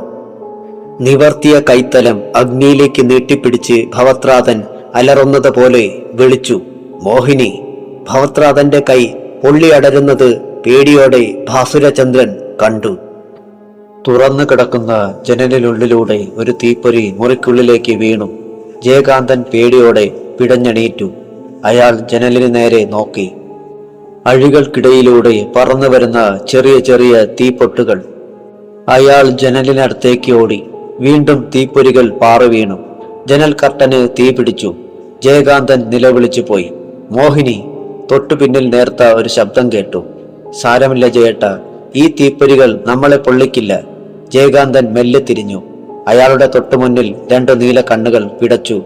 പേടിയോടെ ജയകാന്തൻ പറഞ്ഞു, പക്ഷേ മോഹിനി. ജനൽ കർട്ടൻ. മോഹിനിയുടെ ശബ്ദം ദൃഢമായിരുന്നു. കത്തട്ടെ, എല്ലാം കത്തട്ടെ. വേണമെങ്കിൽ അയാൾ ഈ വീട് തന്നെ ചാമ്പലാക്കിക്കോട്ടെ. എന്നാലും ഒന്നിനും മാറ്റം വരില്ല. അയാൾക്ക് ഒരിക്കലും ജയേട്ടനെ ഈ മോഹിനിയിൽ നിന്ന് വേർപെടുത്താനാവില്ല. ജനലിനുള്ളിലൂടെ വീണ്ടും തീപ്പൊരികൾ മുറിക്കുള്ളിലേക്ക് പാറി വീണു. ജയകാന്തൻ വിഹ്വലനായി ചോദിച്ചു, അയാൾ അത് ഭവത്രാതനാണോ? മോഹിനി ക്രൂരമായ ചിരിയോടെ പറഞ്ഞു, ഭവത്രാതൻ മാത്രമല്ല, ഒപ്പം ജയേട്ടന്റെ ഭാസുരചന്ദ്രനുമുണ്ട്. അവർ ഹോമം തുടങ്ങിക്കഴിഞ്ഞു. അയാൾ വിളിച്ചു തുടങ്ങി, ജയേട്ട. ജന്മങ്ങൾക്കപ്പുറത്തു നിന്നാണ് ഞാൻ ആ വിളി കേൾക്കുന്നത്. ഇല്ലത്തെ പഴയ കാരണവരുടെ ശബ്ദത്തിൽ. യുഗങ്ങൾക്കപ്പുറത്തുള്ള മോഹിനിയുടെ ആദ്യത്തെ ശത്രുവിന്റെ വിറളി പിടിച്ച ആക്രോശം പോലെ. അയാൾ എന്നെ ആവാഹിക്കാൻ ശ്രമിക്കുകയാണ് ഹോമകുണ്ഠത്തിലേക്ക്. അവിടെയാണ് അവർ മോഹിനിക്ക് ചിതയൊരുക്കി വെച്ചിരിക്കുന്നത്. തീപ്പൊരികൾ ജനലിനുള്ളിലൂടെ വീണ്ടും വീണ്ടും അകത്തേക്ക് പാറി വന്നു. ജയകാന്തൻ പേടിയോടെ പിന്നോട്ട് തെന്നി നീങ്ങി. എല്ലാം കത്തിപ്പോവും, ഈ ബംഗ്ലാവ് പോലും. അരുത്, അരുത് മോഹിനി. ഇതിനെതിരെ നിനക്കൊന്നും ചെയ്യാനില്ലേ? ഈ ഹോമകുണ്ഠം നിനക്ക് കെടുത്താനാവില്ലേ? മോഹിനി ജയകാന്തനെ ചേർത്ത് പിടിച്ചു. കിടക്കയുടെ നേരെ നടന്നു. അവൾ മെല്ലെ പറഞ്ഞു, ഭൂമിയിൽ ഇനി എന്തു ബാക്കിയുണ്ടെങ്കിലും നമുക്കാവശ്യമില്ല ജയേട്ട. നക്ഷത്രക്കൂട്ടങ്ങൾക്കിടയിലേക്ക് നമ്മൾ പറന്നുയരുമ്പോൾ ഒന്നും കൂടെ കൊണ്ടുപോവാനാവില്ല ജയേട്ടന്റെ ഈ ശരീരം പോലും. ഒരു തീപ്പൊരി കിടക്കയിലേക്ക് വീണു. വീണ്ടും വീണ്ടും തീപ്പൊരികൾ വന്നു. ബെഡ്ഷീറ്റ് പുകയാൻ തുടങ്ങി. ജയകാന്തൻ പേടിയോടെ മോഹിനിയെ ചേർത്ത് പിടിച്ചു. മോഹിനി മെല്ലെ ചിരിച്ചു. ഒരഗ്നിയും നമ്മളെ പൊള്ളിക്കില്ല. ഈ വീടിന് തീ പിടിച്ചാലും ജയേട്ടന്റെ തലമുടി നാരിന് പോലും കേടുപറ്റില്ല. എന്നാലും മോഹിനി, ഈ തീപ്പൊരികൾ എല്ലാം കത്തുകയാണ്. വേണ്ട, വേണ്ട മോഹിനി. ചെറിയൊരു ജയം പോലും അയാൾക്ക് കൊടുക്കണ്ട. തീയണക്കി. നിന്നെ ഒരിക്കലും കീഴ്പ്പെടുത്താനാവില്ലെന്ന് അയാൾക്ക് കാട്ടിക്കൊടുക്ക്. മോഹിനി ജയകാന്തന്റെ കൈകൾ മെല്ലെ വേർപ്പെടുത്തി. അവൾ ജനലിനടുത്തെത്തി ജയകാന്തനെ നോക്കി. ജയകാന്തൻ അടിമുടി വിറയ്ക്കുന്നത് മോഹിനി കണ്ടു. അവൾ പൊടുന്നനെ കൈ പുറത്തേക്ക് നീട്ടിപ്പിടിച്ചു. മുറിക്കുള്ളിൽ ഒരു കാറ്റിളകി. തീപ്പൊരികൾ മേലേക്കുയർന്നു. കാറ്റ് ജനലിനുള്ളിലൂടെ പുറത്തേക്ക് പടർന്നു. തീപ്പൊരികളോടൊപ്പം ബെഡ്ഷീറ്റിലെ തീയണഞ്ഞു. ജനൽ കർട്ടനിലേക്കും. മോഹിനി മെല്ലെ ചിരിച്ചു. ഇനി ഞാൻ കേൾക്കാൻ പോകുന്നത് ഭവത്രാതന്റെ നിലവിളി. ഈ തീപ്പൊരികൾ ഇപ്പോൾ അയാളെ പൊതിയും ജയേട്ട. അഗ്നികുണ്ഠം പോലെ അയാൾ കത്തും. മോഹിനി കൈ ചുരുട്ടിപ്പിടിച്ചു. ശബ്ദം താഴ്ത്തി അവൾ മന്ത്രിച്ചു, ഭവത്രാത, ഇതും ഒരു തനിയാവർത്തനം. എന്റെ കൺമുന്നിൽ ഒള്ളിപ്പിടഞ്ഞ് അലറി വിളിക്കുന്നത് നീയല്ല, നിന്റെ പിതാക്കന്മാർ മുഴുവനും. മോഹിനിയുടെ നീലക്കണ്ണുകൾ പലവട്ടം പിടയ്ക്കുന്നത് ജയകാന്തൻ കണ്ടു. നെറ്റിയിലെ വട്ടപ്പൊട്ടിൽ ചോരത്തുള്ളികൾ തുളുമ്പി. ഒരു കാറ്റ് ചീറിയടിച്ചു. അതൊരു കൊടുങ്കാറ്റായി ചിതലരിക്കുന്ന പടിപ്പുരവാതിൽ ഇളകി വീണു. ഹോമകുണ്ഠം വിറച്ചു. തീപ്പൊരികൾ നാലുപാടും പറന്നു. ചിതറിക്കിടന്നിരുന്ന കരിയിലകളിൽ തീയാളി പടർന്നു. തീനാമ്പുകൾ ഇല്ലത്തിനുള്ളിലേക്ക് കടന്നു. ഭാസുരചന്ദ്രൻ ഉറക്കെ നിലവിളിച്ചു, തിരുമേനി. ഭവത്രാതൻ വിവശനായി കൈകൾ കൊണ്ട് മുഖം പൊത്തിപ്പിടിച്ചു. ഒരു തീപ്പൊരി അദ്ദേഹത്തിന്റെ ഉടുമുണ്ടിൽ വീണു. അത് ആളിപ്പിടിച്ചു. കൺമുന്നിലുള്ളതൊക്കെ കത്തുകയാണ്. എട്ടുകെട്ട് ആർത്തിയോടെ അഗ്നി നക്കിത്തുടയ്ക്കുകയാണ്. തറയിൽ ചിതറിക്കിടക്കുന്ന കരിയിലകൾ പോലും ചുവന്ന് തിളങ്ങുകയാണ്. വൃക്ഷത്തലപ്പുകളിലേക്ക് തീ പടർന്നു കഴിഞ്ഞു. കഴുക്കോലുകൾ കത്തിയടർന്നു. ചുറ്റും കനൽക്കട്ടകൾ ചിതറി വീണു. ഭാസുരചന്ദ്രൻ വീണ്ടും ഉറക്കെ നിലവിളിച്ചു, തിരുമേനി. പൊടുന്നനെ ഭവത്രാതൻ മുഖത്തു നിന്നും കൈകൾ അടർത്തിയെടുത്തു. ഉടുമുണ്ടിൽ നിന്നും തീ മേൽപോട്ടുയരാൻ തുടങ്ങിയിരുന്നു. ഭാസുരചന്ദ്രൻ ഒറ്റതിരിഞ്ഞ് ഭവത്രാതന്റെ മുന്നിലെത്തി. അയാളെ വട്ടം പിടിച്ചുകൊണ്ട് ഭാസുരചന്ദ്രൻ തറയിലേക്ക് മറിഞ്ഞു. പിന്നെ കരിയിലകൾ ഞെരിച്ച് കുളത്തിനു നേരെ ഉരുണ്ടു. അഗ്നി അപ്പോഴും പിന്തുടരുന്നുണ്ടായിരുന്നു, വന്യമായ മുരൾച്ചയോടെ. ഭവത്രാതനെയും കൊണ്ട് ഭാസുരചന്ദ്രൻ കുളത്തിലേക്ക് മറിഞ്ഞു. ഭവത്രാതൻ മുങ്ങി നിവർന്നു. കുളത്തിനു ചുറ്റും തീ ഒരു വലയമായി പടർന്നു. ഭാസുരചന്ദ്രൻ വിവശനായി വിളിച്ചു, തിരുമേനി. ഭവത്രാതൻ ഒരു നിമിഷം നിശ്ചലനായി നിന്നു. പിന്നെ കൈക്കുമ്പിളിൽ വെള്ളമെടുത്ത് മുന്നോട്ട് നീട്ടിപ്പിടിച്ചു. അദ്ദേഹത്തിന്റെ ചുണ്ടുകൾ ചലിച്ചു. മൺമറഞ്ഞ കാരണവന്മാരെ, മരിച്ചുപോയ മുത്തച്ഛന്മാരെ, എനിക്ക് ശക്തി തരൂ. ഈ തീയണയ്ക്കാനുള്ള ശക്തി തരൂ. കൈക്കുമ്പിളിൽ നിന്ന് ജലകണങ്ങൾ താഴേക്ക് ഊർന്നു. കുളത്തിൽ വീണ് പൊട്ടിച്ചിതറി. ഭവത്രാതൻ കണ്ണുകൾ അടച്ചു. അദ്ദേഹത്തിന്റെ നാവിൻ തുമ്പിലൂടെ മന്ത്രാക്ഷരങ്ങൾ ഊർന്നു. കുളത്തിലെ ഓളങ്ങൾ പിടഞ്ഞു. വെള്ളം മെല്ലെ മെല്ലെ മേലേക്കുയർന്നു. പിന്നെ കരയിലേക്ക് പടർന്നു. കരിയിലകൾ നനഞ്ഞു. അഗ്നി പേടിയോടെ പിന്നോട്ടോടി അകന്നു. ജലനിരപ്പുയർന്നു. ഓളങ്ങൾക്ക് കരുത്തുകൂടി. ഭാസുരചന്ദ്രൻ അത്ഭുതത്തോടെ കണ്ടു. കുളം പരന്നൊഴുകുന്നു. പുഴയായി മാറുകയാണ്. ആഞ്ഞടിക്കുന്ന ഓളങ്ങൾ തിരമാലകൾ പോലെ. ഇല്ലത്തിന് ചുറ്റും കടലായി മാറിയതുപോലെ. ചുറ്റുമുള്ളതെല്ലാം തല്ലിയുടച്ച് ഓളങ്ങൾ അട്ടഹസിക്കുന്നത് പോലെ. വെള്ളം ഇല്ലത്തിനുള്ളിലേക്ക് കടന്നു കഴിഞ്ഞു. പിന്നെ മുറികളിൽ നിന്ന് മുറികളിലേക്ക്. സ്വപ്നമാണോ സത്യമാണോ വിശ്വസിക്കാനാവുന്നില്ല. എട്ടുകെട്ട് തീ നക്കിത്തുടയ്ക്കുന്നത് നേരിൽ കണ്ടതാണ്. ഇപ്പോൾ ഒരു തീപ്പൊരി പോലും കാണാനില്ല. നോക്കത്ത ദൂരത്ത് പരന്നൊഴുകുന്ന പുഴ മാത്രം.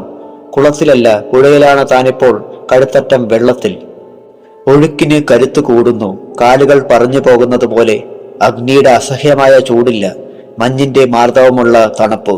മുടിയിഴകളിലൂടെ ഒലിച്ചിറങ്ങുന്ന വെള്ളം കൈകൾ കൊണ്ട് തുടച്ചു മാറ്റി. ഭാസുരചന്ദ്രൻ പേടിയോടെ ഭവത്രാതനെ നോക്കി. അദ്ദേഹത്തിന്റെ കൈക്കൊമ്പിളിൽ നിന്ന് അപ്പോഴും വെള്ളം തുള്ളികളായി താഴേക്ക് വീഴുന്നു. ഓരോ തുള്ളിയും ചിതറിത്തെറിക്കുന്നു. അതിനൊപ്പം മന്ത്രധ്വനികൾ ഉയരുന്നു. ഓളങ്ങൾക്ക് കരുത്തു കൂടുന്നു. തലയ്ക്ക് മുകളിൽ കത്തിനിന്നിരുന്ന വൃക്ഷത്തലപ്പുകളിൽ നിന്നുപോലും വെള്ളം വീഴുന്നു. കരിഞ്ഞു നിന്നിരുന്ന ഇലകൾക്ക് ഇപ്പോൾ പച്ച നിറമുണ്ട്. ഹോമകുണ്ഠം കാണാനില്ല. ചുറ്റും ഒഴുകി നടക്കുന്ന പൂജാപാത്രങ്ങൾ, കരിയിലകൾ, പുൽക്കൊടി തുമ്പുകൾ, ദർഭയുടെ നാമ്പുകൾ. ഭവത്രാതൻ തിരുമേനി കൈകൾ പിൻവലിച്ചു. പിന്നെ മെല്ലെ കണ്ണു തുറന്നു. അദ്ദേഹം ചുറ്റും നോക്കി. ഭാസുരചന്ദ്രൻ ഇടറിയ ശബ്ദത്തിൽ വിളിച്ചു, തിരുമേനി. സ്ഥലകാല ബോധമുണ്ടായതുപോലെ ഭവത്രാതൻ തിരുമേനി മെല്ലെ തിരിഞ്ഞ് ഭാസുരചന്ദ്രനെ നോക്കി. നേരിയ പുഞ്ചിരിയോടെ അദ്ദേഹം പറഞ്ഞു, പേടിച്ചുപോയി അല്ലേ? ആ തീയിൽ അവൾ എന്നെയും നിന്നെയും ചുട്ടെടുക്കുമെന്ന് കരുതിയില്ലേ? ഭയപ്പെടരുത് കുട്ടി. ഇനിയും ഇതുപോലെ പലതും പ്രതീക്ഷിക്കണം. തുടക്കം പിഴച്ചുവെന്ന് കരുതി നിരാശനാവരുത്. നമുക്കെല്ലാം ആദ്യം മുതലേ തുടങ്ങാം. യുദ്ധത്തിൽ ജയവും തോൽവിയുമൊക്കെ സ്വാഭാവികം മാത്രം. ഭാസുരചന്ദ്രൻ മെല്ലെ തലയാട്ടി.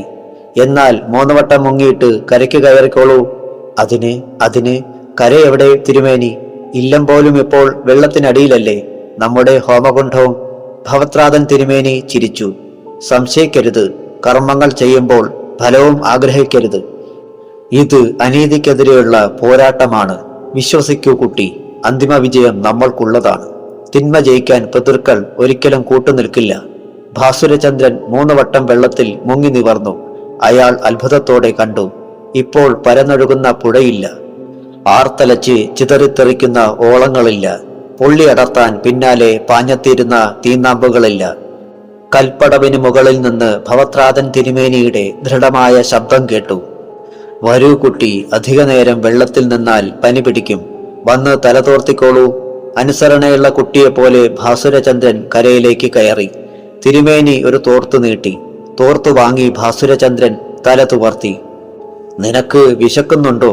പൂമുഖത്ത് അവിലും മലരുമുണ്ടാവും. എടുത്തു കഴിച്ചോളൂ. ഭാസുരചന്ദ്രൻ അത്ഭുതത്തോടെ തിരുമേനിയെ നോക്കി. തിരുമേനി ചിരിച്ചു. പേടിക്കണ്ട, ഒന്നും ഒഴുകിപ്പോയിട്ടില്ല. അഗ്നി ദഹിപ്പിച്ചിട്ടുമില്ല. മനയിലുണ്ടായിരുന്നതെല്ലാം ഇപ്പോഴും പഴയതുപോലെ അവിടെയുണ്ടാവും. നോക്ക്, ആ നിലവിളക്ക് ഇപ്പോഴും കത്തുന്നുണ്ട്. വിളക്കിലെ എണ്ണയും അങ്ങനെ തന്നെ ഉണ്ടാവും. ഭാസുരചന്ദ്രൻ ചോദിച്ചു, അപ്പോൾ ഞാൻ കണ്ടതൊന്നും സത്യമല്ലേ? മലയ്ക്ക് തീ പിടിച്ചിരുന്നില്ലേ? പിന്നെ കുളത്തിലെ വെള്ളം പുഴ പോലെ ഒഴുകി വന്ന് തീ അണച്ചില്ലേ? കഴുക്കോലുകൾ പോലും കത്തിയമരുന്നത് ഞാൻ ഭവത്രാതൻ തിരുമേനി വാത്സല്യത്തോടെ ചിരിച്ചു. ചിലപ്പോഴൊക്കെ നമ്മുടെ കണ്ണുകൾ പോലും നമ്മെ വഞ്ചിക്കും കുട്ടി. കാണുന്നതൊക്കെ സത്യമാണെന്ന് കരുതരുത്. നീ കാണേണ്ടത് ഉൾക്കണ്ണുകൊണ്ടാണ്. പുറം കണ്ണുകൊണ്ട് കാണുന്നതൊക്കെ മായ. എനിക്കൊന്നും മനസ്സിലാവുന്നില്ല തിരുമേനി. കാണുന്നതും കേൾക്കുന്നതും സത്യമല്ലെങ്കിൽ? ഭവത്രാതൻ തിരുമേനി ശാന്തതയോടെ പറഞ്ഞു. സത്യം മിഥ്യയും തിരഞ്ഞ് സമയം നഷ്ടപ്പെടുത്തരുത്. പാഴായിപ്പോയ നിമിഷങ്ങളൊന്നും ഇനി തിരിച്ചു കിട്ടില്ല. ജീവിതത്തിനും മരണത്തിനുമിടയ്ക്കുള്ള നൂൽപാലത്തിലാണ് നമ്മൾ. തിരിഞ്ഞു നോക്കാൻ പോലും സമയമില്ല. വരൂ കുട്ടി, നമുക്ക് എന്തെങ്കിലും കഴിക്കണ്ടേ? പക്ഷേ തിരുമേനി, അരുത്. സംശയങ്ങളൊന്നും ചോദിക്കരുത്. അല്ല, സംശയമേ ഉണ്ടാവരുത്. ആദിത്യവർമ്മയെപ്പോലെ ഭീരുവാകരുത്. സംശയിക്കുന്നവർക്ക് വിജയിക്കാനാവില്ല. തെറ്റും ശരിയും നോക്കാതെ എന്നെ അനുസരിക്കണം കുട്ടി. ഭാസുരചന്ദ്രൻ മിണ്ടിയില്ല. തിരുമേനി ഇല്ലത്തേക്ക് കടന്നു. ഭാസുരചന്ദ്രൻ കണ്ടു എല്ലാം പഴയതുപോലെ. തുള്ളിക്കളിക്കുന്ന നിലവിളക്കിലെ തിരുനാളം പോലും ആദ്യം കണ്ടതുപോലെ. കഴുക്കോലുകൾ കത്തിയടർന്നിട്ടില്ല. അഗ്നിതാണ്ഡവമാടിയിട്ടില്ല. മുറിക്കുള്ളിലെ ഒരു വസ്തുവിനെ പോലും തൊട്ടിട്ടില്ല. ചൂരൽ കസേരയും മരയഴികളും ഉമ്മറവാതിലുമെല്ലാം പഴയതുപോലെ. കുളത്തിലെ ഓളങ്ങളും ഇവിടെ അതിക്രമിച്ച് കയറിയിട്ടില്ല. എവിടെയും നനവ് പടർന്നിട്ടില്ല. എല്ലാം തനിക്ക് തോന്നിയതാണ്. തിരുമേനി പറഞ്ഞതുപോലെ മിഥ്യ. ഭവത്രാതൻ തിരുമേനി തൂശനില കയ്യിലെടുത്ത് ഭാസുരചന്ദ്രന്റെ നേരെ നീട്ടി. തൂശനിലയിൽ അവിലും മലരും ശർക്കരയും ഉണ്ടായിരുന്നു. ഭാസുരചന്ദ്രൻ ഇല കയ്യിൽ വാങ്ങി. കഴിച്ചിട്ട് കയ്യും കാലും മുഖവും നനയ്ക്കണം. പിന്നെ ഹോമകുണ്ഠത്തിനടുത്തേക്ക് പോന്നോളൂ, ഞാൻ അവിടെയുണ്ടാവും. ഭവത്രാതൻ തിരുമേനി പടികളിറങ്ങി. ഭാസുരചന്ദ്രൻ അത്ഭുതത്തോടെ പടിപ്പുരയുടെ നേരെ നോക്കി. തുറന്നു കിടക്കുന്ന പടിപ്പുര വാതിൽ, അതിനടുത്ത് ചിതറിക്കിടക്കുന്ന കരിയിലകൾ. പടിപ്പുരയിൽ നിന്നകന്ന് ഹോമകുണ്ഠം പഴയ സ്ഥാനത്ത് തന്നെ. ആളിപ്പടരുന്ന തീജ്വാലകൾക്കപ്പുറത്ത് ഭവത്രാതൻ തിരുമേനിയുടെ ചുവന്ന തൊടുത്ത മുഖം. ഭാസുരചന്ദ്രൻ അവിലും മലരും ശർക്കരയും കഴിച്ചു. പിന്നെ തൂശനില നടക്കല്ലിനപ്പുറത്തേക്കിട്ടു. കിണ്ടിയിൽ നിന്ന് വെള്ളമെടുത്ത് കയ്യും കാലും മുഖവും നനച്ചു. പിന്നെ ഹോമകുണ്ഠത്തിനടുത്തേക്ക് നടന്നു. അവിടെ ഭവത്രാതൻ തിരുമേനി കാത്തിരിക്കുന്നുണ്ടായിരുന്നു. ഇരിക്കൂ കുട്ടി. ഭവത്രാതൻ തിരുമേനിയുടെ സമീപത്തായി ഭാസുരചന്ദ്രൻ ഇരുന്നു. കണ്ണുകളടച്ച് കൈനീട്ടിക്കോളൂ. ഭാസുരചന്ദ്രൻ കണ്ണുകൾ ചേർത്തടച്ച് കൈനീട്ടി. ഇഷ്ടദൈവങ്ങളെ മനസ്സിൽ ധ്യാനിച്ചോളൂ. ഭാസുരചന്ദ്രൻ ഗുരുവായൂരപ്പനെയാണ് മനസ്സിലോർത്തത്. അകമഴിഞ്ഞ് പ്രാർത്ഥിച്ചോളൂ. മരിക്കാതിരിക്കാനല്ല, ജയിക്കാൻ. ഭാസുരചന്ദ്രൻ ധ്യാനിച്ചു. പെട്ടെന്ന് കൈവെള്ളയിലേക്ക് എന്തോ വീണു. കണ്ണു തുറന്നോളൂ. ഭാസുരചന്ദ്രൻ കണ്ണു തുറന്നു. അയാൾ കണ്ടു കൈവെള്ളയിൽ ഏലസ് കോർത്ത ഒരു കറുത്ത ചരട്. ഭവത്രാതൻ തിരുമേനി മന്ത്രിക്കുന്നത് പോലെ പറഞ്ഞു, രക്ഷാബന്ധനം. ഇത് നിന്റെ വലതു കൈയിൽ ബന്ധിക്കണം. ഭാസുരചന്ദ്രൻ ചരടെടുത്ത് വലതു കൈയിൽ കെട്ടി. ഇനി നിനക്ക് ധൈര്യമായി ജയകാന്തന്റെ വീട്ടിലേക്ക് അതിക്രമിച്ച് കടക്കാം. ജയകാന്തന്റെ വീട്ടിലേക്കോ? അതെ, ഇനി നീ പോകേണ്ടത് അങ്ങോട്ടാണ്. മോഹിനി ഉണ്ടാവും, നിന്റെ ജയകാന്തനോടൊപ്പം തന്നെ. എന്നാലും നിനക്കൊരാപത്തും വരില്ല. പക്ഷേ സൂക്ഷിക്കണം. ഈ രക്ഷാബന്ധനം ഒരിക്കലും കയ്യിൽ നിന്ന് അഴിച്ചു മാറ്റരുത്. ഒരു കാരണവശാലും ഇത് നഷ്ടപ്പെടാൻ ഇടയാവരുത്. ആദിത്യവർമ്മയ്ക്ക് സംഭവിച്ചത് നിനക്ക് സംഭവിക്കരുത്. ഞാൻ എന്തിനാണ് തിരുമേനി ഇപ്പോൾ അങ്ങോട്ട് പോകുന്നത്? ഭവത്രാതൻ തിരുമേനി ഹോമകുണ്ഠത്തിനടുത്തു നിന്നും ചെറിയൊരു അളു കൊടുത്തു. ഇതിനുള്ളിൽ തങ്കഭസ്മം ചേർത്തുണ്ടാക്കിയ പവിത്രമായ സിന്ദൂരമുണ്ട്. ഈ ഇല്ലത്തെ ആദ്യത്തെ കാരണവർ നമുക്ക് വേണ്ടി കാത്തുവച്ചിട്ടുള്ള അമൂല്യമായ ഉപഹാരമാണിത്. ഈ സിന്ദൂരത്തിന് ജയകാന്തന്റെ മനസ്സിലെ വന്യമായ സ്വപ്നം മായ്ച്ചു കളയാനുള്ള കരുത്തുണ്ട്. ഭവത്രാതൻ തിരുമേനിയുടെ മുഖത്തു നിന്നും കണ്ണുകളെടുക്കാതെ ഭാസുരചന്ദ്രൻ തിരക്കി. ഇതുകൊണ്ട് ഞാനെന്തു ചെയ്യണം തിരുമേനി? ഈ സിന്ദൂരമാണ് മോഹിനിക്ക് ഇനി ഈ ഇല്ലത്തേക്ക് വഴികാട്ടേണ്ടത്. പിന്നിടുന്ന വഴികളിൽ നീ ഈ സിന്ദൂരം വിതറണം. ഒരു നുള്ളു സിന്ദൂരമെടുത്ത് ജയകാന്തന്റെ നെറ്റിയിൽ തൊടിയിക്കണം. കഴിഞ്ഞു. പിന്നെ യാത്ര.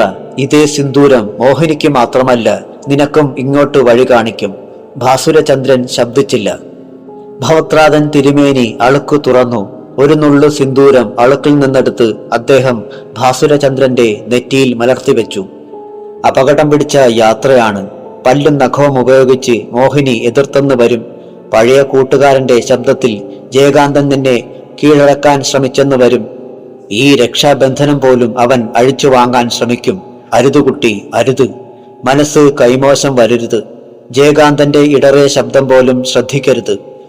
സിന്ദൂരം അയാളുടെ നെറ്റിയിൽ ചാർത്തിക്കഴിഞ്ഞാൽ ഒരു ജോലി കൂടി ബാക്കിയുണ്ടാവും. ഭാസുരചന്ദ്രൻ മിണ്ടിയില്ല. ഭവത്രാതൻ തുടർന്നു. ജയകാന്തന്റെ കിടക്കയിൽ നിന്ന് നിനക്ക് ഹോമത്തിനാവശ്യമുള്ള പ്രധാനപ്പെട്ട ഒരു വസ്തു കണ്ടെടുക്കാനാവും. ഒരു നീണ്ട തലമുടിയിഴ. പിന്നെ തിരിഞ്ഞു നടക്കാം, ഒന്നും ശ്രദ്ധിക്കാതെ, ഒരു ശബ്ദവും കാതുകളിൽ ഇല്ലെന്ന വിശ്വാസത്തോടെ. ഭാസുരചന്ദ്ര, അപ്പോൾ മോഹിനി നിന്റെ പിന്നിലുണ്ടാവും. വശ്യമായി ചിരിച്ച്, പ്രലോഭനങ്ങളിലൂടെ നിന്നെ മോഹിപ്പിച്ച്. അപ്പോഴൊക്കെ നീ ഓർക്കേണ്ടത് ഒന്നേ ഒന്ന്. പിന്നിലുള്ളത് മോഹിനിയല്ല, രക്തയക്ഷിയാണ്. നിന്റെ ഭാമിനിയെ കൊന്ന് ചോര കുടിച്ച അതേ രക്തയക്ഷി. തിരിഞ്ഞു നോക്കരുത്. അവളെ ജയിക്കാൻ അനുവദിക്കരുത്. വാക്ക് തരൂ, എനിക്കുറപ്പ് തരൂ. ഭാസുരചന്ദ്രൻ വലതുകൈ ഭവത്രാതൻ തിരുമേനിയുടെ കയ്യിൽ ചേർത്തമർത്തി. വാക്ക്. ആകാശത്തിന്റെ പടിഞ്ഞാറ് ചെരുവിൽ ചോരയിൽ കുതിർന്ന് സൂര്യൻ പിടഞ്ഞു തീർന്നു. 7 തിരിയിട്ട നിലവിളക്കിന്റെ തിളക്കത്തിൽ സന്ധ്യ നടുങ്ങി നിന്നു. തൂക്കുവിളക്കുകൾ തെളിഞ്ഞു. കൈവിളക്കിൽ തീനാളം പിടഞ്ഞു. അറപ്പുരയ്ക്കുള്ളിൽ ആട്ടുകട്ടിലിൽ ഇരുന്ന് അനിയൻ തിരുമേനി അടക്കിയ ശബ്ദത്തിൽ വിളിച്ചു, മോഹിനി. ഇല്ലത്തിന് പുറത്ത് ഒരു ചെറുകാറ്റ് ചൂളം വിളിച്ചു. വൃക്ഷത്തലപ്പുകളിൽ ഇലകൾ വിറച്ചു. സർപ്പക്കാവിൽ കാട്ടുവള്ളികൾ ഉലഞ്ഞു. തുറന്നു കിടന്നിരുന്ന ജനാലയുടെ നേരെ നോക്കി അനിയൻ തിരുമേനി വീണ്ടും വിളിച്ചു, മോഹിനി. കാറ്റിന് കരുത്തുകൂടി. മരച്ചില്ലകൾ പേടിയോടെ പിടഞ്ഞു.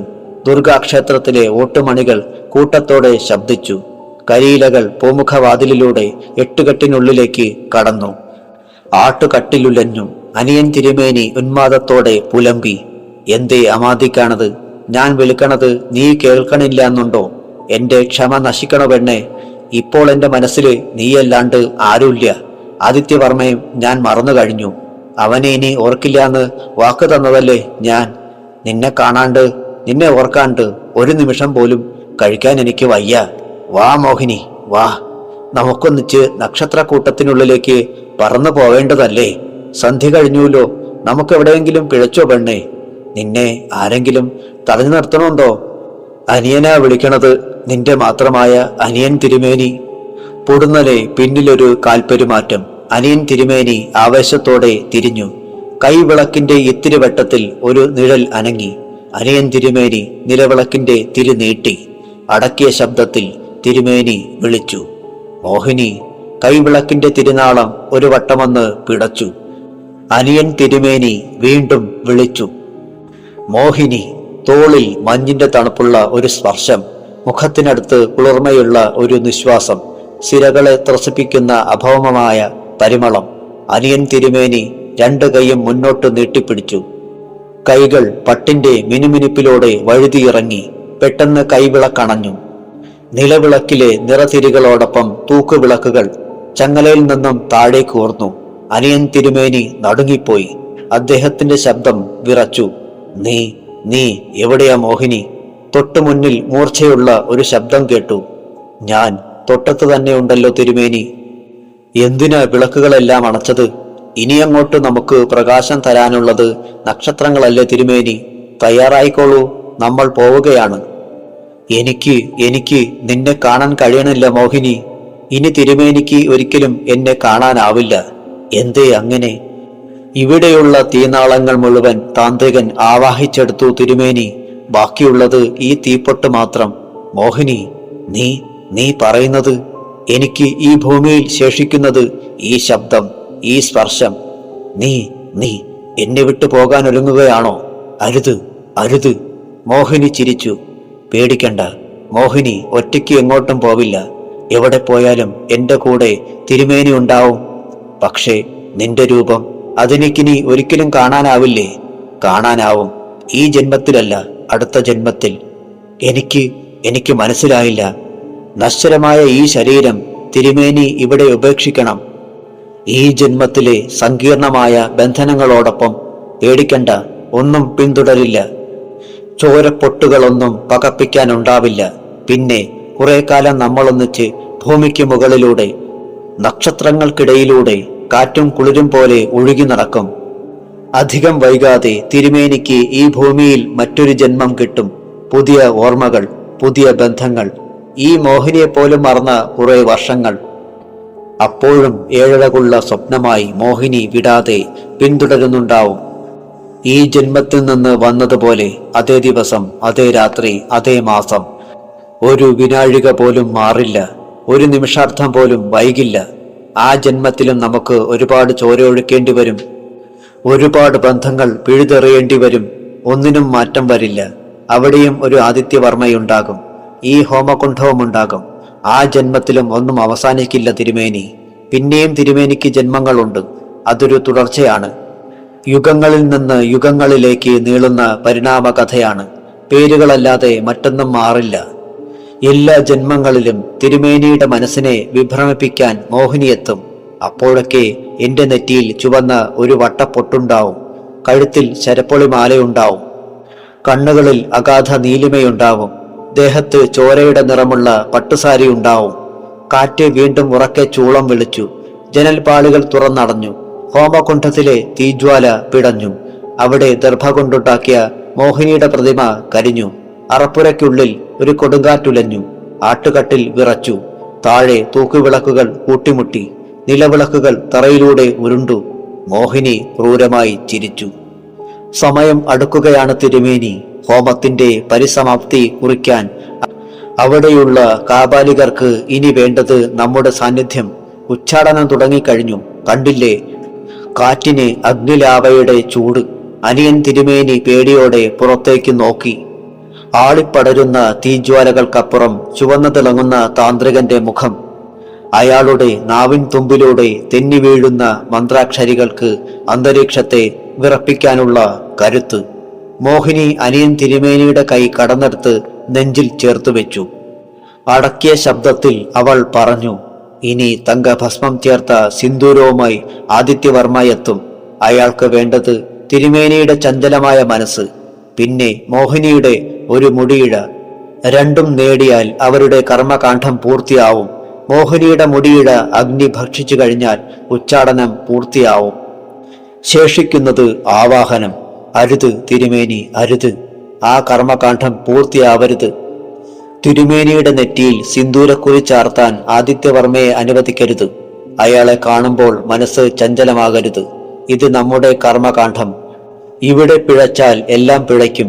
തിരുമേനിയുടെ മനസ്സിലെ ചാരുതയുള്ള ഈ സ്വപ്നത്തിൽ അയാൾ ചോര തെറിപ്പിക്കും. പിന്നെ ഒരിക്കലും നമ്മൾ കാണില്ല. എന്റെ ശബ്ദം തിരുമേനി കേൾക്കില്ല. ഈ സാന്നിധ്യം പോലും അറിയില്ല. അനിയൻ തിരുമേനിയുടെ ശബ്ദം വിറച്ചു. ഞാൻ എങ്ങനെയാണ് അവനെ തടയുന്നത്? അവനെ കാണുമ്പോൾ എന്റെ മനസ്സ് ആർദ്രമാവുമല്ലോ മോഹിനി. ഞാൻ എന്തു ചെയ്യും മോഹിനി? മോഹിനിയുടെ ശബ്ദമുയർന്നു. അയാളുടെ വലതു തോളിൽ ഒരു രക്ഷാബന്ധനമുണ്ട്. എനിക്ക് അവനെ തൊടാനാവില്ല തിരുമേനി. തൊടണമെങ്കിൽ അതവിടെ ഉണ്ടാവരുത്. അനിയൻ തിരുമേനി ശബ്ദിച്ചില്ല. മോഹിനി തുടർന്നു. തിരുമേനി അതഴിച്ചെടുക്കണം. ഉമിനീർ പുരട്ടി അശുദ്ധമാക്കണം. പിന്നെയെല്ലാം എനിക്ക് വിട്ടു തന്നേക്കൂ. മന്ത്രധ്വനികൾക്ക് കരുത്തുകൂടി. തീനാളങ്ങൾ പിടഞ്ഞു. നെയ്ത്തിരികൾ ഓരോന്നായി ഹോമകുണ്ഠത്തിലേക്ക് വീണു. അഗ്നിക്ക് തിളക്കം കൂടി. അന്തരീക്ഷം ചുട്ടുപഴുത്തു. പുറത്ത് കനത്ത കാലടിയൊച്ച കേട്ടു. ഉമ്മറവാതിൽക്കൽ ഒരു നിഴൽ അനങ്ങി. അനിയൻ തിരുമേനിയുടെ കാതുകൾക്കുള്ളിലേക്ക് ചാട്ടുളി പോലെ മോഹിനിയുടെ ശബ്ദം തുളഞ്ഞിറങ്ങി. അയാൾ വരികയാണ്. ആദിത്യവർമ്മ, മറക്കരുത് തിരുമേനി. അയാളിപ്പോൾ നമ്മുടെ ശത്രുവാണ്. സ്നേഹം പോലും അഗ്നിയിലിട്ടുരുക്കാൻ തയ്യാറെടുത്തു വരുന്ന മനുഷ്യമൃഗം. മനസ്സ് ചഞ്ചലമാവരുത്. ഹൃദയത്തിൽ നനവ് പടരരുത്. ആദിത്യവർമ്മ ഭൂമുഖത്ത് കടന്നിരുന്നു. ഇടനാഴിയിലൂടെ അയാൾ വിറയ്ക്കുന്ന കാലുകൾ ഓരോ അടിയായി മുന്നോട്ട് വെച്ചു. നിറഞ്ഞ ഇരുട്ടിലും കനൽക്കട്ട പോലെ തിളങ്ങുന്ന ആദിത്യവർമ്മയുടെ കണ്ണുകൾ അനിയൻ തിരുമേനി കണ്ടു. ആദിത്യവർമ്മ അറപ്പുരയ്ക്ക് മുന്നിലെത്തി. അടക്കിയ ശബ്ദത്തിൽ അയാൾ വിളിച്ചു, അനിയൻ തിരുമേനി. തിരുമേനി ശബ്ദിച്ചില്ല. ആദിത്യവർമ്മ വീണ്ടും വിളിച്ചു, അനിയൻ തിരുമേനി. അപ്പോഴും അനിയൻ തിരുമേനി ശബ്ദിച്ചില്ല. ആദിത്യവർമ്മ ദീനതയോടെ ചോദിച്ചു, എല്ലാം മറന്നു അല്ലേ? ഈ ആദിത്യവർമ്മയെപ്പോലും ഇപ്പോൾ തിരുമേനിയുടെ മനസ്സിൽ അവൾ മാത്രമേ ഉള്ളൂ അല്ലേ? അനിയൻ തിരുമേനിയുടെ നെഞ്ചിനുള്ളിൽ ഒരു നീരുറവ പൊട്ടി. അത് കണ്ണുകളിലൂടെ ചോർന്നു. കാറ്റിന്റെ കരുത്തുള്ള കൈകൾ ആദിത്യവർമ്മയെ ശക്തിയായി പിടിച്ചുലച്ചു. അയാൾ മുന്നോട്ട് വെച്ചു. വീഴാതിരിക്കാനായി അനിയൻ തിരുമേനി ആട്ടുകട്ടിലിൽ അമർത്തിപ്പിടിച്ചു. ഇടറിയ ചുവടുകളോടെ ആദിത്യവർമ്മ ആട്ടുകട്ടിലിന്റെ മുന്നിലെത്തി. കനത്ത ഇരുട്ടിൽ മറ്റൊരിരുട്ട് പോലെ അയാൾ അനിയൻ തിരുമേനിയെ കണ്ടു. ആദിത്യവർമ്മയുടെ ശബ്ദമിടറി. ഇത്രയൊക്കെ ആയിട്ടും മതിയായിട്ടില്ല അവൾക്ക്. ഈ ഇല്ലം ചോരയിൽ കുതിർത്തിട്ടും തൃപ്തിയായിട്ടില്ല അവൾക്ക്. അറിഞ്ഞില്ലേ തിരുമേനി, എന്റെ സുഭദ്രയെ പോലും മോഹിനി ബാക്കി വെച്ചിട്ടില്ല. തിരുമേനിയെ സ്നേഹിച്ച കുറ്റത്തിന് അവൾക്കിനി വേണ്ടത് ഈ ആദിത്യവർമ്മയുടെ ചോര. മതിയാക്കൂ തിരുമേനി, എല്ലാം ഇവിടെ അവസാനിപ്പിക്കൂ. അവളെ ശിക്ഷിക്കൂ. ഇനി ഒരിക്കലും തിരിച്ചു വരാത്ത വണ്ണം ശാശ്വതമായി അവളെ ബന്ധിക്കൂ. അനിയൻ തിരുമേനിയുടെ ശബ്ദം ചിലമ്പി. പറയരുത്, അങ്ങനെ പറയരുത് ആദിത്യ. മോഹിനിയെ മറക്കാൻ എന്നോട് പറയരുത്. ഇനി എനിക്കത് ആവില്ല, ഒരിക്കലും ആവില്ല. ഇവിടെ എന്റെ ചോര വീണാലും, മോഹിനി ഹോമകുണ്ഠത്തിലേക്ക് എന്നെ പിച്ചിച്ചിന്തി വലിച്ചെറിഞ്ഞാലും, മറ്റെന്തു പറഞ്ഞാലും ഞാൻ അനുസരിക്കും. പക്ഷേ മോഹിനിയെ മറക്കണമെന്ന് മാത്രം നീ എന്നോട് പറയരുത്. ആദിത്യവർമ്മയുടെ നാവിൻ തുമ്പിൽ വാക്കുകൾക്ക് തീപിടിച്ചു. എനിക്കറിയാം തിരുമേനി, ഇനി ഒരിക്കലും എനിക്ക് തിരുമേനിയെ തിരുത്താനാവില്ല. തിരുമേനി എപ്പോഴും വന്യമായ ആ സ്വപ്നത്തിന്റെ ലഹരിയിലാണ്. ആരൊക്കെ പിടഞ്ഞു വീണാലും, ഈ ഇല്ലം തന്നെ കത്തിച്ചാമ്പലായാലും തിരുമേനി ഉൾക്കണ്ണ് തുറക്കില്ല. എന്നാലും ആദിത്യവർമ്മ പിന്തിരിയില്ല. മുന്നോട്ട് വെച്ച കാൽ പിന്നോട്ട് വെക്കില്ല. ജയിക്കാനാണ് വന്നത്. മോഹിനിയെ തിരുമേനിയുടെ മനസ്സിൽ നിന്നും പിഴുതെറിയാതെ ഈ ആദിത്യവർമ്മ ഇമകൾ പോലും അടക്കില്ല. അയാൾ കയ്യിലിരുന്ന സിന്ദൂരം അനിയൻ തിരുമേനിയുടെ നേരെ നീട്ടിപ്പിടിച്ചു. ഈ സിന്ദൂരം നെറ്റിയിൽ ചാർത്തി ഹോമകുണ്ഠത്തിനടുത്തേക്ക് നടന്നോളൂ തിരുമേനി. അപ്പോൾ മനസ്സിലെ കടൽ ശാന്തമാവും, ഓർമ്മകൾക്ക് തിളക്കം കൂടും, കടക്കണ്ണിൽ ഒരു നീർത്തുള്ളി തുളുമ്പും. ഇത് പിതാക്കന്മാർക്കുള്ള ഉദകമാകും. അനിയൻ തിരുമേനിയുടെ കാതുകൾക്കരികെ മോഹിനിയുടെ ഗർജനം വന്നു. വൈകണ്ഠ തിരുമേനി, അയാളുടെ കയ്യിൽ നിന്ന് ആ രക്ഷാബന്ധനം അഴിച്ചു മാറ്റൂ. ഇനി ശേഷിക്കുന്നത് ഒരു നിമിഷാർത്ഥം മാത്രം. അല്ലെങ്കിൽ കനത്ത ഇരുട്ടിലും അനിയൻ തിരുമേനി ആദിത്യവർമ്മയുടെ വലതു തോളിലെ ആ രക്ഷാബന്ധനം കണ്ടു. ഒറ്റ കുതിക്ക് അയാൾ മുന്നോട്ടെടുത്തു. കാറ്റ് അയാളെ കോരിയെടുത്ത് ആദിത്യവർമ്മയുടെ നെഞ്ചിലേക്കിട്ടു. ആദിത്യവർമ്മ തിരുമേനിയെ ഉറുമ്പടക്കം ചേർത്ത് പിടിച്ചു. അയാളുടെ ഇടതുകൈ മെല്ലെ വിടർന്നു. ആദിത്യവർമ്മ വലതു കൈകൊണ്ട് ഒരു നുള്ളു സിന്ദൂരമെടുത്തു. പിന്നെ ഇടതു കൈകൊണ്ട് തിരുമേനിയുടെ മുഖം മെല്ലെ തിരിച്ചു. ആദിത്യവർമ്മയുടെ വലതുകൈ തിരുമേനിയുടെ നെറ്റിയുടെ നേരെ നീണ്ടു. അനിയൻ തിരുമേനിയുടെ കാതുകൾക്കരികെ മോഹിനിയുടെ ഗർജനം കേട്ടു. രക്ഷാബന്ധനമഴിക്ക് ബാക്കി എനിക്ക് വിട്ടു തന്നേക്കൂ. അനിയൻ തിരുമേനിയുടെ കണ്ണുകൾ വിടർന്നു. വല്ലാത്ത ഒരു അലർച്ചയോടെ അയാൾ വെട്ടിത്തിരിഞ്ഞു. പിന്നെ ഭ്രാന്തമായ ആവേശത്തോടെ ആദിത്യവർമ്മയുടെ കയ്യിലെ രക്ഷാബന്ധനത്തിൽ പല്ലുകൾ ചേർത്ത് വെച്ച് പിന്നോട്ട് വലിച്ചു. ഇല്ലത്തിനപ്പുറത്ത് ഒരു മിന്നൽ പിണർ ഉലഞ്ഞു. കാതടപ്പിക്കുന്ന ഇടിയുടെ ശബ്ദത്തിൽ അന്തരീക്ഷം പ്രകമ്പനം കൊണ്ടു. കാറ്റ് നടുങ്ങി. ഹോമകുണ്ഠത്തിലെ നെയ്ത്തിരികൾ മങ്ങി. കടിച്ചുപിടിച്ച രക്ഷാബന്ധനവുമായി അനിയൻ തിരുമേനി ആട്ടുകട്ടിലിനടുത്തെത്തി. ആദിത്യവർമ്മ പേടിയോടെ പിന്നോട്ടടിവെച്ചു. കനത്ത ഇരുട്ടിൽ നീണ്ട നഖങ്ങൾ ഉളഞ്ഞു. ആദിത്യവർമ്മയുടെ പുറം പിളർന്നു. ദിഗന്ധം പിളരുന്ന നിലവിളിയോടെ അയാൾ പുറത്തേക്കോടി. പിന്നിൽ ഇടിവെട്ടേറ്റതുപോലെ മോഹിനിയുടെ പൊട്ടിച്ചിരി. വഴിനീളെ ചോരച്ചാലുകൾ തീർത്ത് ആദിത്യവർമ്മ ഹോമകുണ്ഠത്തിനടുത്തെത്തി. താന്ത്രികൻ പേടിയോടെ പിടഞ്ഞെണീറ്റു. ആദിത്യ, നീ പൂർത്തിയാക്കാനായില്ല. കാറ്റ് സീൽക്കാരത്തോടെ മുന്നോട്ടടുത്തു. താന്ത്രികന്റെ കാൽക്കീഴിൽ ഭൂമി വിറച്ചു. അയാൾ മുന്നോട്ട് വെച്ചു. പിന്നിൽ ഒരു മിന്നൽ പിണർ പുളഞ്ഞു. മുന്നിൽ ചുവന്ന വട്ടപ്പൊട്ട് തിളങ്ങി. അവിടെ ഒരു ചോരത്തുള്ളി ഉറഞ്ഞു. നീണ്ട നഖങ്ങൾ താന്ത്രികന്റെ കവിൾത്തടത്തിൽ ആഴ്ന്നിറങ്ങി. മാംസം ചിതറി. ആരോ പിടിച്ചുയർത്തിയതുപോലെ അയാൾ മേലേക്കുയർന്നു. ആദിത്യവർമ്മയുടെ തലയ്ക്ക് മുകളിൽ താന്ത്രികന്റെ നിലവിളി മുറിഞ്ഞു. അയാൾ ഹോമകുണ്ഠത്തിലേക്ക് ഭീതിതമായ നിലവിളിയോടെ പറന്നു വീഴുന്നത് ആദിത്യവർമ്മ കണ്ടു. അയാൾ പേടിയോടെ പിന്നോട്ട് തിരിഞ്ഞു. മുന്നിൽ വഴിമറച്ച് ചോരയുടെ നിറമുള്ള ഒരു മുഖം. അവിടെ തീനാളം പോലെ ഒട്ടി നിൽക്കുന്ന ഒരു ചിരി. ആദിത്യവർമ്മയറിഞ്ഞു, മോഹിനി. ഒരു നിലവിളി തൊണ്ടയിൽ തടഞ്ഞു. നീണ്ട നഖമുള്ള വിരലുകൾ മുന്നോട്ട് നീണ്ടു. ആദിത്യവർമ്മയുടെ നെഞ്ച് പിളർന്നു. ഹോമകുണ്ഠത്തിനടുത്ത് ചോര പുഴയായി ഒഴുകി. ഭവത്രാതൻ തിരുമേനി വീണ്ടും താളിയോല മറിച്ചു. ഏടുകളോടൊപ്പം യുഗങ്ങളും മറിഞ്ഞു. അവിടെയൊക്കെ അദ്ദേഹം അനിയൻ തിരുമേനിയെ കണ്ടു. ആദിത്യവർമ്മയെ കണ്ടു. സുഭദ്രയെ കണ്ടു. താണ്ഡവമാടുന്ന മോഹിനിയോടൊപ്പം. വീണ്ടും ഒരു കർമ്മകാന്ഡം. ജയിക്കാൻ ഭാസുരചന്ദ്രൻ, ഭാമിനി. ആദിത്യവർമ്മയെപ്പോലെ ഭാസുരചന്ദ്രനും പവിത്രമായ രക്ഷാബന്ധനം കൈമോശം വരുമോ? അയാളെയും മോഹിനി ഈ ഹോമകുണ്ഠത്തിനു മുന്നിൽ വെച്ച് പിച്ച് ചീന്തുമോ? പിന്നെയും ചോര പുഴയായി ഒഴുകുമോ? ഭവത്രാതൻ തിരുമേനി രുദ്രാക്ഷമാലയിൽ മെല്ലെ തിരിപ്പിടിച്ചു. നാവിൻ തുമ്പിലൂടെ അഗ്നിപ്പൊട്ടുകൾ പോലെ മന്ത്രാക്ഷരങ്ങൾ ഉതിർന്നു. തികഞ്ഞ ആത്മവിശ്വാസത്തോടെയാണ് ഡിവൈഎസ്പി രാമഭദ്രൻ സ്റ്റെയർ കേസ് കയറി മുകളിലെത്തിയത്. തൊട്ടു പിന്നിൽ സർക്കിൾ ഇൻസ്പെക്ടർ രാധാകൃഷ്ണനുമുണ്ടായിരുന്നു. രാമഭദ്രൻ ചാരിയിട്ടിരുന്ന വാതിൽ തള്ളി തുറന്നു. ജയകാന്തൻ പേടിയോടെ പിടഞ്ഞെണീറ്റു. രാമഭദ്രൻ ജയകാന്തന്റെ വിളറിയ മുഖത്തേക്ക് നോക്കി ഒരു നിമിഷം നിശബ്ദനായി നിന്നു. രാധാകൃഷ്ണൻ ജയകാന്തനെ നോക്കി മൃദുവായി ചിരിച്ചു. പേടിക്കണ്ട ജയകാന്ത, ഇപ്പോൾ ഞങ്ങളിവിടെയുള്ളത് നിന്നെ രക്ഷിക്കാനാണ്. രക്തദാഹിയായ ഒരു ക്രിമിനലിന്റെ പിടിയിൽ നിന്ന് ജയകാന്തൻ മിണ്ടിയില്ല. രാമഭദ്രൻ മുന്നോട്ട് വന്നു. അയാൾ ജയകാന്തന്റെ തോളിൽ കൈവച്ചു. ഞാൻ ഡിവൈഎസ്പി രാമഭദ്രൻ, കൂടെയുള്ളത് സർക്കിൾ ഇൻസ്പെക്ടർ രാധാകൃഷ്ണൻ. ബംഗ്ലാവിനപ്പുറത്ത് ഞങ്ങൾ കനത്ത കാവലേർപ്പെടുത്തിയിട്ടുണ്ട്. ഒരക്രമിയും ഇനി ഇങ്ങോട്ട് അതിക്രമിച്ച് കടക്കില്ല. ജയകാന്തൻ പതർച്ചയോടെ ചോദിച്ചു. സാർ, ആരുടെ കാര്യമാണ് പറയുന്നത്? രാധാകൃഷ്ണൻ മെല്ലെ പറഞ്ഞു. ഭാസുരചന്ദ്രൻ. അവൻ രാമഭദ്രൻ നേരിയ ചിരിയോടെ പറഞ്ഞു. ഒന്നും പറയണ്ട, എല്ലാം ഞങ്ങൾ അറിഞ്ഞു കഴിഞ്ഞു. നിങ്ങൾ ഞങ്ങൾക്ക് തന്ന ഇൻഫർമേഷൻ അത്രയ്ക്കും വിലപ്പെട്ടതായിരുന്നു. Anyway, thank you very much. Jayakanthan പേടിയോടെ പറഞ്ഞു. ഞാനതിന് ഒരു ഇൻഫർമേഷനും സാറിന് ജയകാന്തന്റെ ശബ്ദം മുറിച്ചുകൊണ്ട് രാമഭദ്രൻ പറഞ്ഞു. നിങ്ങൾക്ക് ഇപ്പോഴും അവനെ പേടിയാണെന്ന് തോന്നുന്നല്ലോ. ഇനി പേടിക്കരുത്, ധൈര്യമായിരിക്കൂ. ഭാസുരചന്ദ്രന് നിങ്ങളെ തൊടാൻ പോലും ആവില്ല. ഈ ബംഗ്ലാവിന് മുന്നിൽ ഞങ്ങൾ അവന് ശവക്കുഴി തോണ്ടിക്കഴിഞ്ഞു. രാമഭദ്രനെയും രാധാകൃഷ്ണനെയും മാറി മാറി നോക്കി ഇടറിയ ശബ്ദത്തിൽ ജയകാന്തൻ പറഞ്ഞു. അവനെ ഒന്നും ചെയ്യരുത് സാർ. അവൻ പാവമാണ്, എന്റെ എല്ലാമാണ്. രാമഭദ്രൻ പുഞ്ചിരിച്ചു.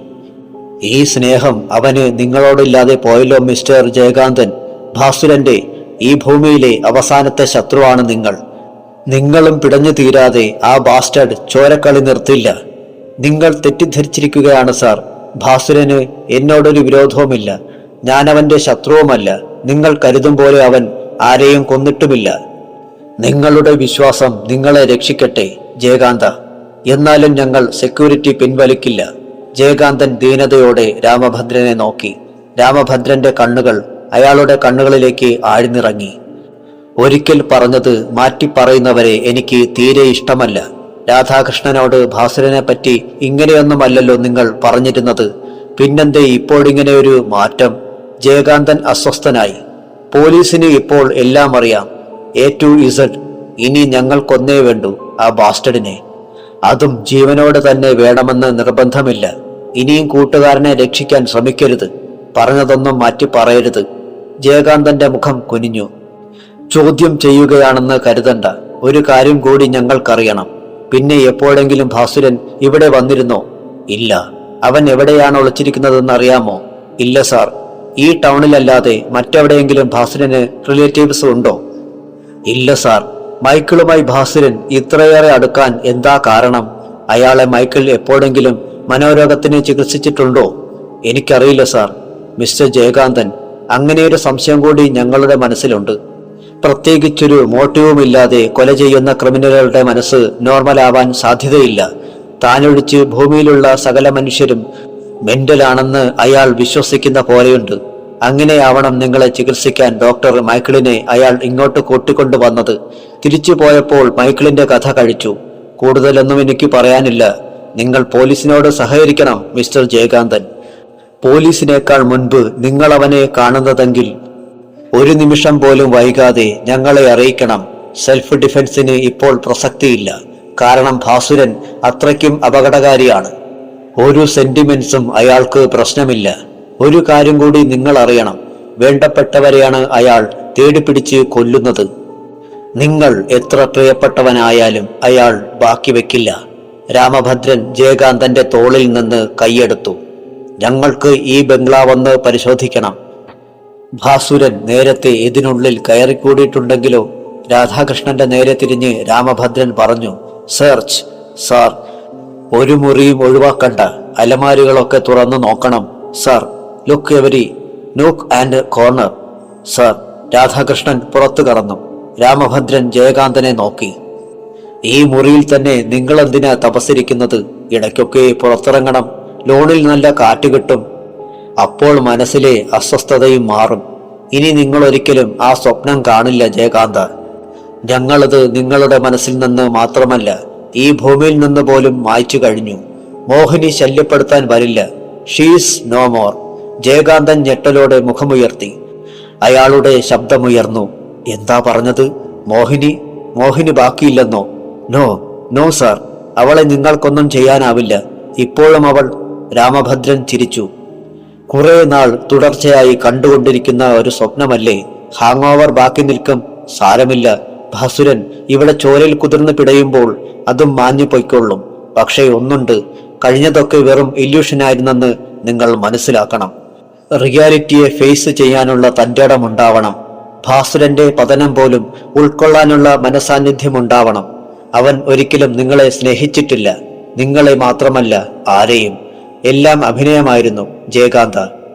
ആരെ കണ്ടാലും ഇരയെ കാണുന്നത് പോലെയുള്ള ആർത്തിയായിരുന്നു അവന്. ചോര കാണാനുള്ള ദാഹമായിരുന്നു, അതും നിങ്ങൾ അറിയണം. ജയകാന്തൻ ഒരക്ഷരം പോലും ശബ്ദിച്ചില്ല. അയാളുടെ മനസ്സ് മരവിച്ചു പോയിരുന്നു. മോഹിനി ഒരുക്കിയ വാരിക്കുഴിയിൽ നിന്ന് ഭാസുരന് ഒരിക്കലും മോചനമില്ലെന്ന് അയാൾക്ക് മനസ്സിലായി. ജയകാന്തൻ വിവശനായി കസേരയിലേക്ക് വീണു. അയാളുടെ മുഖത്തു നിന്നും കണ്ണുകളെടുക്കാതെ രാമഭദ്രൻ പറഞ്ഞു, പുറത്ത് മാത്രമല്ല, ഈ ബംഗ്ലാവിനുള്ളിലും പോലീസ് ഉണ്ടാവും. എന്നാലും ഭാസുരനെ പോലെയുള്ള ഒരു കൊലയാളിക്ക് ആരുമറിയാതെ ഈ ബെഡ്റൂമിനുള്ളിൽ കടക്കാൻ ഒട്ടും ബുദ്ധിമുട്ടുണ്ടാവില്ല. ഈ മുറിയിൽ രാധാകൃഷ്ണനുമുണ്ടാവും. ജയകാന്തൻ വിളറിപ്പോയി. അരുതെന്ന് പറയരുത്. ഈ രാത്രി ഞങ്ങളറിയാതെ നിങ്ങൾ ലൈറ്റിന്റെ സ്വിച്ചിൽ പോലും വിരൽ അമർത്തരുത്. രാമഭദ്രൻ മുറിയിൽ നിന്നും പുറത്തു കടന്നു. സ്റ്റെയർ കേഴ്സ് ഇറങ്ങി അയാൾ ഹാളിലെത്തി. ഹാളിൽ രാധാകൃഷ്ണൻ ഉണ്ടായിരുന്നു. എന്തായി? പ്രത്യേകിച്ചൊന്നും കണ്ടില്ല സാർ. എല്ലാ മുറികളും പരിശോധിച്ചില്ലേ? പരിശോധിച്ചു. ഗേറ്റിലൂടെ അല്ലാതെ മറ്റേതെങ്കിലും വഴിയിൽ ഭാസുരചന്ദ്രൻ അകത്ത് കടക്കാൻ സാധ്യതയുണ്ടോ? ഇല്ല സാർ, മതിലിന് നല്ല ഉയരമുള്ളതുകൊണ്ട് ആ വഴിയുള്ള നീക്കം നടക്കില്ല.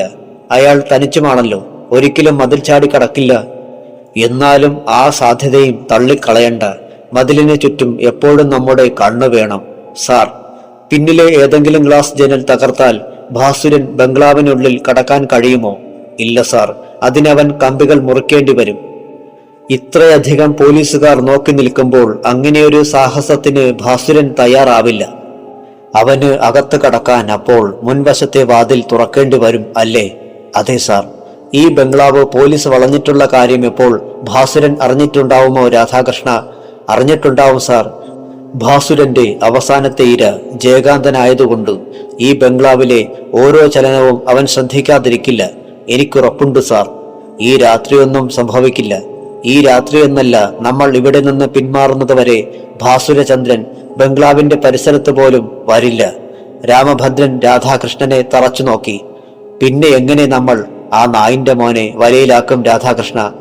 ഈ കാത്തുനിൽപ്പ് വെറുതെ ആവില്ലേ? രാധാകൃഷ്ണൻ മിണ്ടിയില്ല. രാമഭദ്രൻ പോക്കറ്റിൽ നിന്നും ഒരു സിഗരറ്റ് എടുത്ത് ചുണ്ടിൽ വെച്ചു. പൊടുന്നനെ ആകാശം പിളർന്ന് ഒരു മിന്നൽ പിണർ പുളഞ്ഞു. പിന്നാലെ ദിഗന്തം പിളറുമാറ് ഒരിടി വെട്ടി. രാമഭദ്രന്റെ ചുണ്ടിൽ നിന്ന് സിഗരറ്റ് തെറിച്ചുപോയി. അയാൾ പിറുപിറുത്തു. ഷിറ്റ്! രാമഭദ്രൻ ഫ്ലോറിലേക്ക് മെല്ലെ കുനിഞ്ഞു. തുറന്നു കിടന്നിരുന്ന വാതിലിനുള്ളിലേക്ക് ചൂളം വിളിച്ചുകൊണ്ട് ഒരു കാറ്റ് കടന്നു വന്നു. സിഗരറ്റ് ഫ്ലോറിലൂടെ ഉരുണ്ടു. രാധാകൃഷ്ണൻ മുന്നോട്ടാഞ്ഞ് സിഗരറ്റ് എടുത്ത് രാമഭദ്രന് നീട്ടി. രാമഭദ്രൻ ഒരടി മുന്നോട്ട് വെച്ചതേയുള്ളൂ. കനത്ത ശബ്ദത്തോടെ വാതിലടഞ്ഞു. ടീപ്പോയിലിരുന്ന ഫ്ലവർ വെയ്സ് തറയിൽ വീണുടഞ്ഞു. ജനൽപാളികൾ പലവട്ടം തുറന്നടഞ്ഞു. രാമഭദ്രൻ സിഗരറ്റ് വാങ്ങി. അയാൾ വാതിൽ വലിച്ചു തുറന്നു. പുറത്ത് കടന്നു. പുറത്ത് കാറ്റിന് കരുത്ത് കൂടിയിരുന്നു. പൂച്ചെടികൾ ആടി ഉലഞ്ഞു. മണൽ വിരിച്ച നടപ്പാതയിൽ കരിയിലകൾ കുമിഞ്ഞുകൂടി. രാമഭദ്രൻ അസ്വസ്ഥനായി. അയാൾ മെല്ലെ പറഞ്ഞു, എന്തൊരു നശിച്ച കാറ്റ്! ഇത്രയും നേരം ഒരില പോലും അനങ്ങിയില്ല. പെട്ടെന്നിങ്ങനെ! അത്ഭുതമായിരിക്കുന്നു. ആകാശത്തിന്റെ പടിഞ്ഞാറേ ചെരുവിൽ സൂര്യൻ പിടഞ്ഞു തീരാൻ തുടങ്ങുന്നത് നോക്കി രാധാകൃഷ്ണൻ നിശ്ചലനായി നിന്നു. കാറ്റ് സ്റ്റെയർ കേഴ്സിനെ പ്രകമ്പനം കൊള്ളിച്ചുകൊണ്ട് മുകളിലേക്ക് പടർന്നു. ജനൽ കർട്ടൻ പിടഞ്ഞു. ഡോർ കർട്ടനോടൊപ്പം വാതിലിന് നേരെ നോക്കി ജയകാന്തൻ അടക്കിയ ശബ്ദത്തിൽ വിളിച്ചു, മോഹിനി! പുറത്ത് മരച്ചില്ലകൾ ആടി ഉലഞ്ഞു. ഗേറ്റ് പലവട്ടം തുറന്നടഞ്ഞു. ജയകാന്തൻ വീണ്ടും വിളിച്ചു, മോഹിനി! പൊടുന്നനെ മുറിയിലെ വെളിച്ചം പൊലിഞ്ഞു. കറങ്ങിക്കൊണ്ടിരുന്ന ഫാൻ നിന്നു. ജയകാന്തന്റെ ശബ്ദമുയർന്നു, മോഹിനി! തോളിൽ മഞ്ഞിന്റെ തണുപ്പുള്ള ഒരു സ്പർശം. മുഖത്തിനടുത്ത് കുളിർമയുള്ള ഒരു നിശ്വാസം. സിരകളെ മയക്കുന്ന സുഗന്ധം. ജയകാന്തൻ കൈകൾ മുന്നോട്ട് നീട്ടിപ്പിടിച്ചു. കൈകൾ എവിടെയോ തടഞ്ഞു. വീണ്ടും ഒരു മിന്നൽ പിണർ. കാതടപ്പിക്കുന്ന ശബ്ദത്തിൽ ഇടിമുഴങ്ങി. ജയകാന്തൻ വിറച്ചുപോയി. നീ നീ എവിടെയാ മോഹിനി? കാതുകൾക്കരികെ ഉന്മാദമുണർത്തുന്ന ശബ്ദം വന്നു. ഞാൻ ഇവിടെയുണ്ട്, ജയേട്ടന്റെ തൊട്ടടുത്ത്. എനിക്ക് നിന്നെ കാണാനാവണില്ലല്ലോ. ഇനി ജയേട്ടന് ഒരിക്കലും എന്നെ കാണാനാവില്ല. ജയകാന്തൻ പരിഭ്രമത്തോടെ തിരക്കി. എന്താ പറഞ്ഞത്? എനിക്ക് ഈ ഭൂമിയിൽ ഇനി ബാക്കിയുള്ളത് ശബ്ദവും സ്പർശവും മാത്രം. നീ നീ എന്നെ വിട്ടു പോവുകയാണോ? അല്ല ജയേട്ട, അല്ല. നമ്മൾ ഒന്നിച്ചാണ് പോകുന്നത്. സമയം അടുത്തു കഴിഞ്ഞു. ഇനി മിനിറ്റുകൾ മാത്രം. ജയകാന്തന്റെ കയ്യിൽ കൈ ചേർത്തുകൊണ്ട് മോഹിനി തുടർന്നു. നശ്വരമായ ഈ ശരീരം ജയേട്ടൻ ഭൂമിയിൽ ഉപേക്ഷിക്കണം.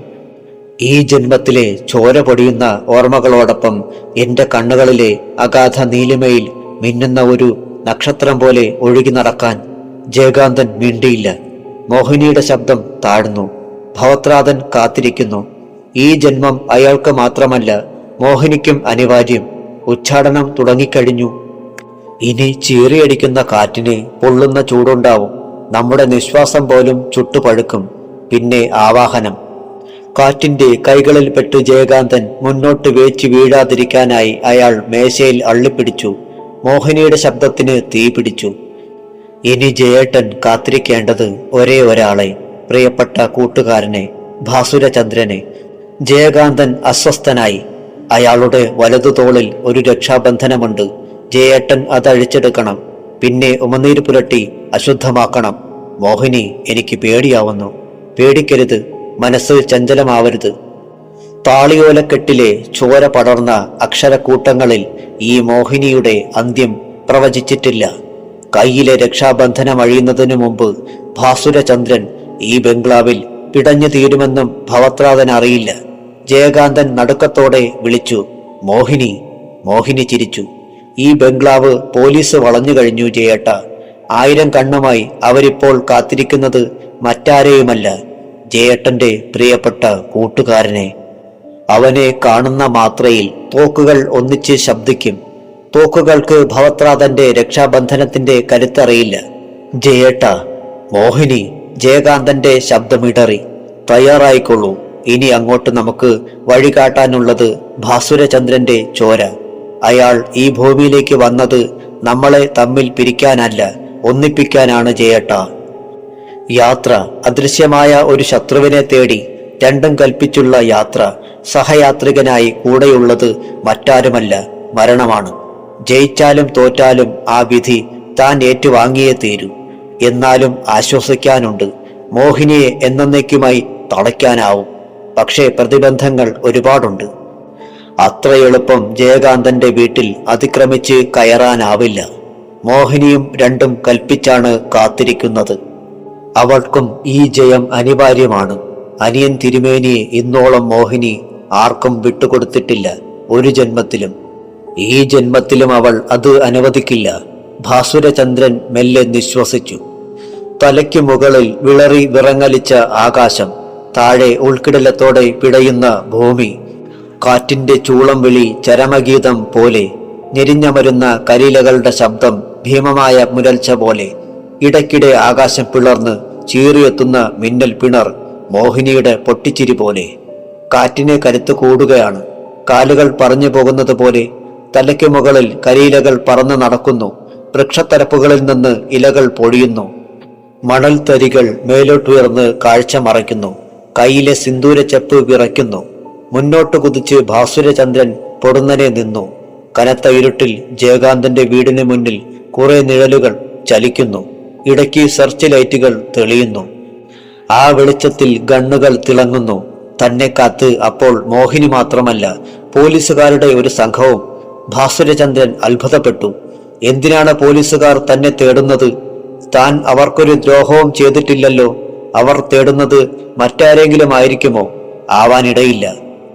ഭാമിനിയെ മൃഗീയമായി അവസാനിപ്പിച്ചത് പോലീസുകാരാണെന്ന് ഭവത്രാതൻ തിരുമേനി സൂചിപ്പിച്ചിട്ടുണ്ട്.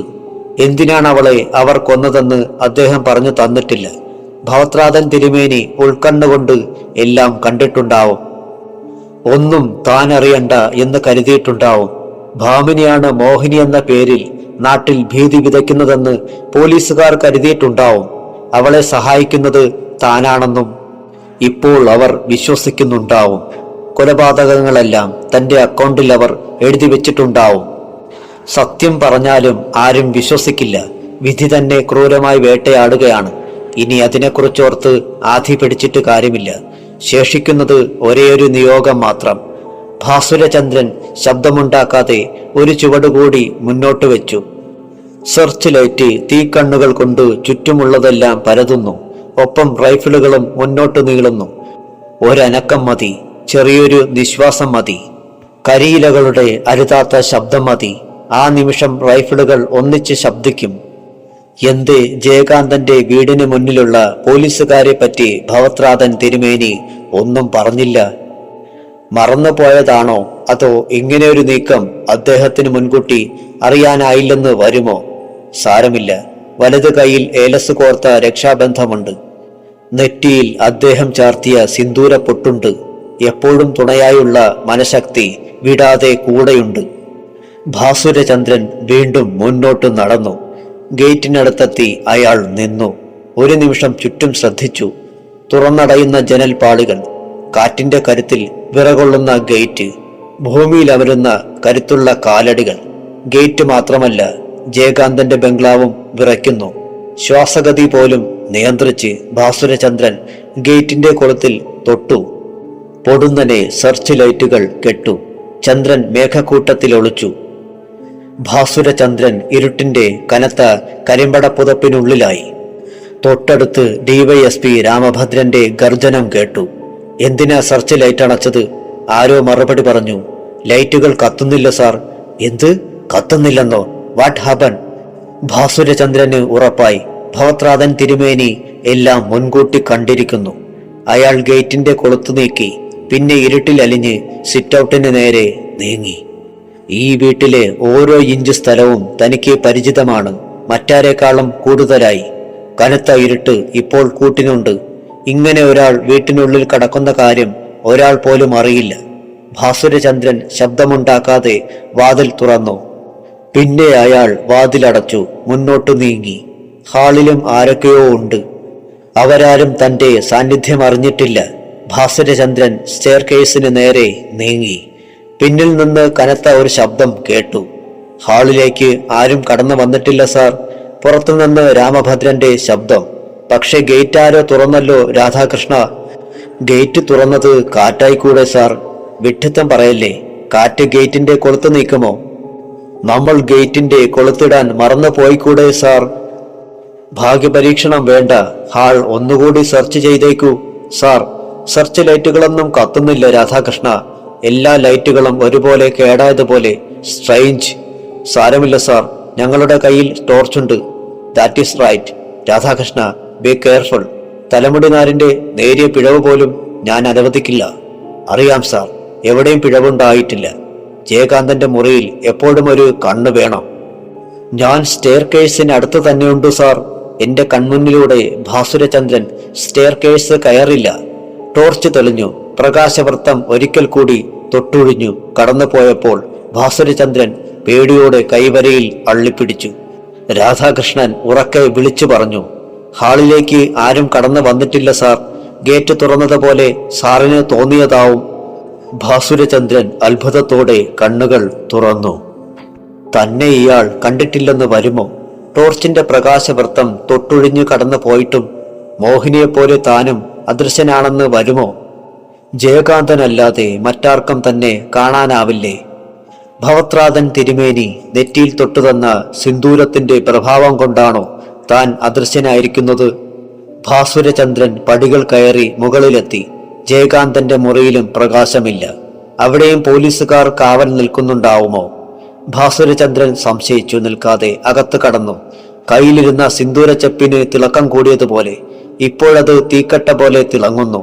ആ വെളിച്ചത്തിൽ മുറിയിലുള്ളതെല്ലാം കാണാനാവുന്നുണ്ട്. കട്ടിലിൽ വിവശനായി തളർന്നു കിടക്കുകയാണ് ജയകാന്തൻ. ഭാസുരചന്ദ്രൻ കട്ടിലിന് അടുത്തെത്തി.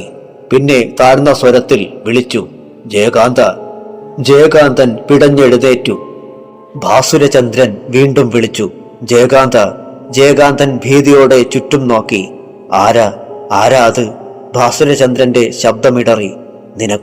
നിനക്ക് എന്നെ മനസ്സിലായില്ലേ ജയകാന്ത? ഞാൻ ഭാസുരൻ, നിന്റെ ഭാസുരൻ. ഭാസുരൻ? ജയകാന്തന്റെ ശബ്ദം വിറച്ചു. നീ എങ്ങനെയാണ് ഈ മുറിയിലെത്തിയത്? പോലീസ് നിന്നെ കണ്ടില്ലേ? ഇല്ല ജയകാന്ത, എന്നെ ആരും കണ്ടിട്ടില്ല, ഇനിയും കാണില്ല.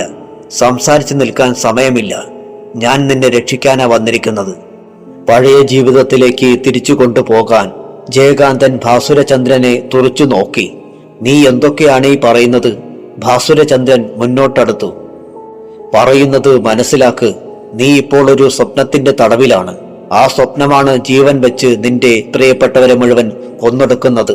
ഇനി ഞാൻ മാത്രമേ ബാക്കിയുള്ളൂ. നിന്റെ മോഹിനിക്ക് എന്റെ ചോര കൂടി കണ്ടാലേ തൃപ്തിയാവൂ. ഞാൻ മരിക്കുന്നത് നിനക്കിഷ്ടമാണോ ജയകാന്ത? എനിക്കറിയാം നീ ഇപ്പോൾ നിസ്സഹായനാണ്. ശരീരം മാത്രമല്ല, മനസ്സും ആ രാക്ഷസി കീഴടക്കിയിരിക്കുകയാണ്. അവളെ ഈ ഭൂമിയിൽ നിന്ന് എന്നേക്കുമായി തുടച്ചു നീക്കാൻ എന്നെ സഹായിക്കേ. ഈ അളുക്കിലുള്ള സിന്ദൂരം നെറ്റിയിൽ ചാർത്തിയാൽ ഓർമ്മകൾ മുഴുവൻ നിനക്ക് തിരിച്ചു കിട്ടും. ഭാസുരചന്ദ്രൻ അളുക്ക് തുറന്നു. ജയകാന്തൻ ഭീതിയോടെ അളുക്കിലേക്കും ഭാസുരചന്ദ്രന്റെ മുഖത്തേക്കും മാറി മാറി നോക്കി. പൊടുന്നനെ കാതുകൾക്കരികെ തീപിടിച്ച ഒരു ശബ്ദം വന്നു. ജയേട്ട, പറഞ്ഞതൊന്നും മറക്കല്ലേ. മുന്നിലുള്ളത് നമ്മുടെ ശത്രുവാണ്. എന്നെയും ജയേട്ടനെയും തമ്മിൽ പിരിക്കാൻ വന്ന ദുഷ്ടൻ. നോക്ക്, അവന്റെ വലതു കൈയിലേക്ക് നോക്ക്. അവിടെയുള്ള രക്ഷാബന്ധനം കടിച്ചഴിക്ക്. പിന്നെ അവനെ എനിക്ക് വിട്ടു തന്നേക്ക്. ജയകാന്തൻ വിവശനായി പറഞ്ഞു. എനിക്ക് പേടിയാവുന്നു മോഹിനി. മോഹിനിയുടെ ശബ്ദമുയർന്നു. വൈകരുത്, അങ്ങകലെ നക്ഷത്രക്കൂട്ടങ്ങൾ നമ്മളെ കാത്തു നിൽക്കുകയാണ്. നമുക്ക് പോകാറായി. എല്ലാം ഇട്ടെറിഞ്ഞ് ഭാസുരചന്ദ്രൻ ഒരു ചുവടുകൂടി മുന്നോട്ട് വെച്ചു. എതിർക്കല്ലേ ജയകാന്ത, നിന്റെ നന്മയ്ക്ക് വേണ്ടിയല്ലാതെ ഇന്നോളം ഭാസുരൻ ഒന്നും ചെയ്തിട്ടില്ല. നീ ഇവിടെ ഇനിയും ബാക്കി വേണം. വല്ലപ്പോഴുമെങ്കിലും ഞങ്ങളെയൊക്കെ ഓർക്കാൻ. അയാൾ അളുക്കിൽ നിന്ന് ഒരു നുള്ള് സിന്ദൂരമെടുത്തു. പിന്നെ ജയകാന്തന്റെ നെറ്റിയുടെ നേരെ കൈനീട്ടി. മോഹിനി ജയകാന്തന്റെ കാതുകൾക്കരികെ ചുണ്ടു ചേർത്ത് വെച്ച് ഇടിവെട്ടുന്നത് പോലെ വിളിച്ചു, ജയേട്ട. ജയകാന്തൻ ഭാസുരചന്ദ്രനെ തുറച്ചു നോക്കി. അയാൾ പല്ലുകൾ ഞെരിച്ചുകൊണ്ട് പറഞ്ഞു, അരുത് ഭാസുര, അരുത്, ഞങ്ങളെ പിരിക്കരുത്. ഭാസുരചന്ദ്രൻ അതത്ര ശ്രദ്ധിച്ചില്ല. അയാളുടെ വലതുകൈ ജയകാന്തന്റെ നെറ്റിയിലൂടെ തൊട്ടടുത്തെത്തിയിരുന്നു. ഒറ്റക്കുതിക്ക് ജയകാന്തൻ മുന്നോട്ടാഞ്ഞു. അപ്പോൾ അയാൾ ഒന്നേ കണ്ടുള്ളൂ, ഭാസുരചന്ദ്രന്റെ വലതുകൈയിലെ രക്ഷാബന്ധം. ഭാസുരചന്ദ്രൻ മനക്കണ്ണുകൊണ്ട് അപകടം കണ്ടു. മുന്നോട്ടാഞ്ഞ ജയകാന്തൻ ഭാസുരചന്ദ്രന്റെ പുറത്തേക്ക് ചാഞ്ഞു. മോഹിനി ഗർജിച്ചു, ജയേട്ട, തോൽക്കരുത് ജയേട്ട. ഏതു വിധേനയും ആ രക്ഷാബന്ധനം അടിച്ചെടുക്ക്. എന്നാലേ എനിക്ക് ഭാസുരനെ തൊടാനാവും. അല്ലെങ്കിൽ അവൻ എന്നെ അലറി വിളിച്ചുകൊണ്ട് ജയകാന്തൻ ഭാസുരചന്ദ്രനെ വട്ടം പിടിച്ചു. ഭാസുരചന്ദ്രൻ മുട്ടുകൈ കൊണ്ട് ജയകാന്തന്റെ നെഞ്ചിലാഞ്ഞിടിച്ചു. ജയകാന്തൻ വേദനയോടെ പിടഞ്ഞു. അയാളുടെ പല്ലുകൾ ഭാസുരചന്ദ്രന്റെ പുറത്ത് ആഴ്ന്നിറങ്ങി. ഭാസുരചന്ദ്രൻ വേദനയോടെ പുളഞ്ഞു. അയാൾ ജയകാന്തനെ ഇടതു കൈകൊണ്ട് തള്ളിമാറ്റാൻ ശ്രമിച്ചു. ഭാസുരചന്ദ്രന്റെ പുറത്തുനിന്നും ഒരു കഷണം മാംസം കടിച്ചെടുത്ത് ജയകാന്തൻ തിരിഞ്ഞു. മോഹിനി ആക്രോശിച്ചു, രക്ഷാബന്ധനം കടിച്ചെടുക്ക് ജയേട്ട. ജയകാന്തൻ പൈശാചികമായി അട്ടഹസിച്ചുകൊണ്ട് വീണ്ടും ഭാസുരചന്ദ്രന്റെ നേരെ തിരിഞ്ഞു. ഭാസുരചന്ദ്രൻ ജയകാന്തനെ ഇടതു കൈകൊണ്ട് നെഞ്ചോട് ചേർത്തു. വീണ്ടും ജയകാന്തന്റെ പല്ലുകൾ ഭാസുരചന്ദ്രന്റെ നെഞ്ചിലാഴ്ന്നിറങ്ങി. വേദന കടിച്ചമർത്തിക്കൊണ്ട് ഭാസുരചന്ദ്രൻ ജയകാന്തന്റെ തല പിടിച്ചുയർത്തി. അപ്പോഴും അയാളുടെ 2 വിരലുകൾക്കിടയിൽ ഒരു നുള്ളു സിന്ദൂരമുണ്ടായിരുന്നു. ഒരു നിമിഷാർത്ഥം ഭാസുരചന്ദ്രന്റെ വിരൽ ജയകാന്തന്റെ നെറ്റിയിലമർന്നു. അവിടെ സിന്ദൂരത്തിന്റെ ചോരത്തിളക്കം. മോഹിനി ഉറക്കെ നിലവിളിച്ചു, ജയേട്ട. ഭാസുരചന്ദ്രൻ ഒറ്റക്കുതിക്ക് കിടക്കയുടെ മുന്നിലെത്തി. സിന്ദൂരച്ചപ്പ് ചെമന്നു തിളങ്ങി. ആ വെളിച്ചത്തിൽ തലയിണയിൽ പറ്റിപ്പിടിച്ചിരിക്കുന്ന ഒരു നീണ്ട മുടിയിഴ അയാൾ കണ്ടു.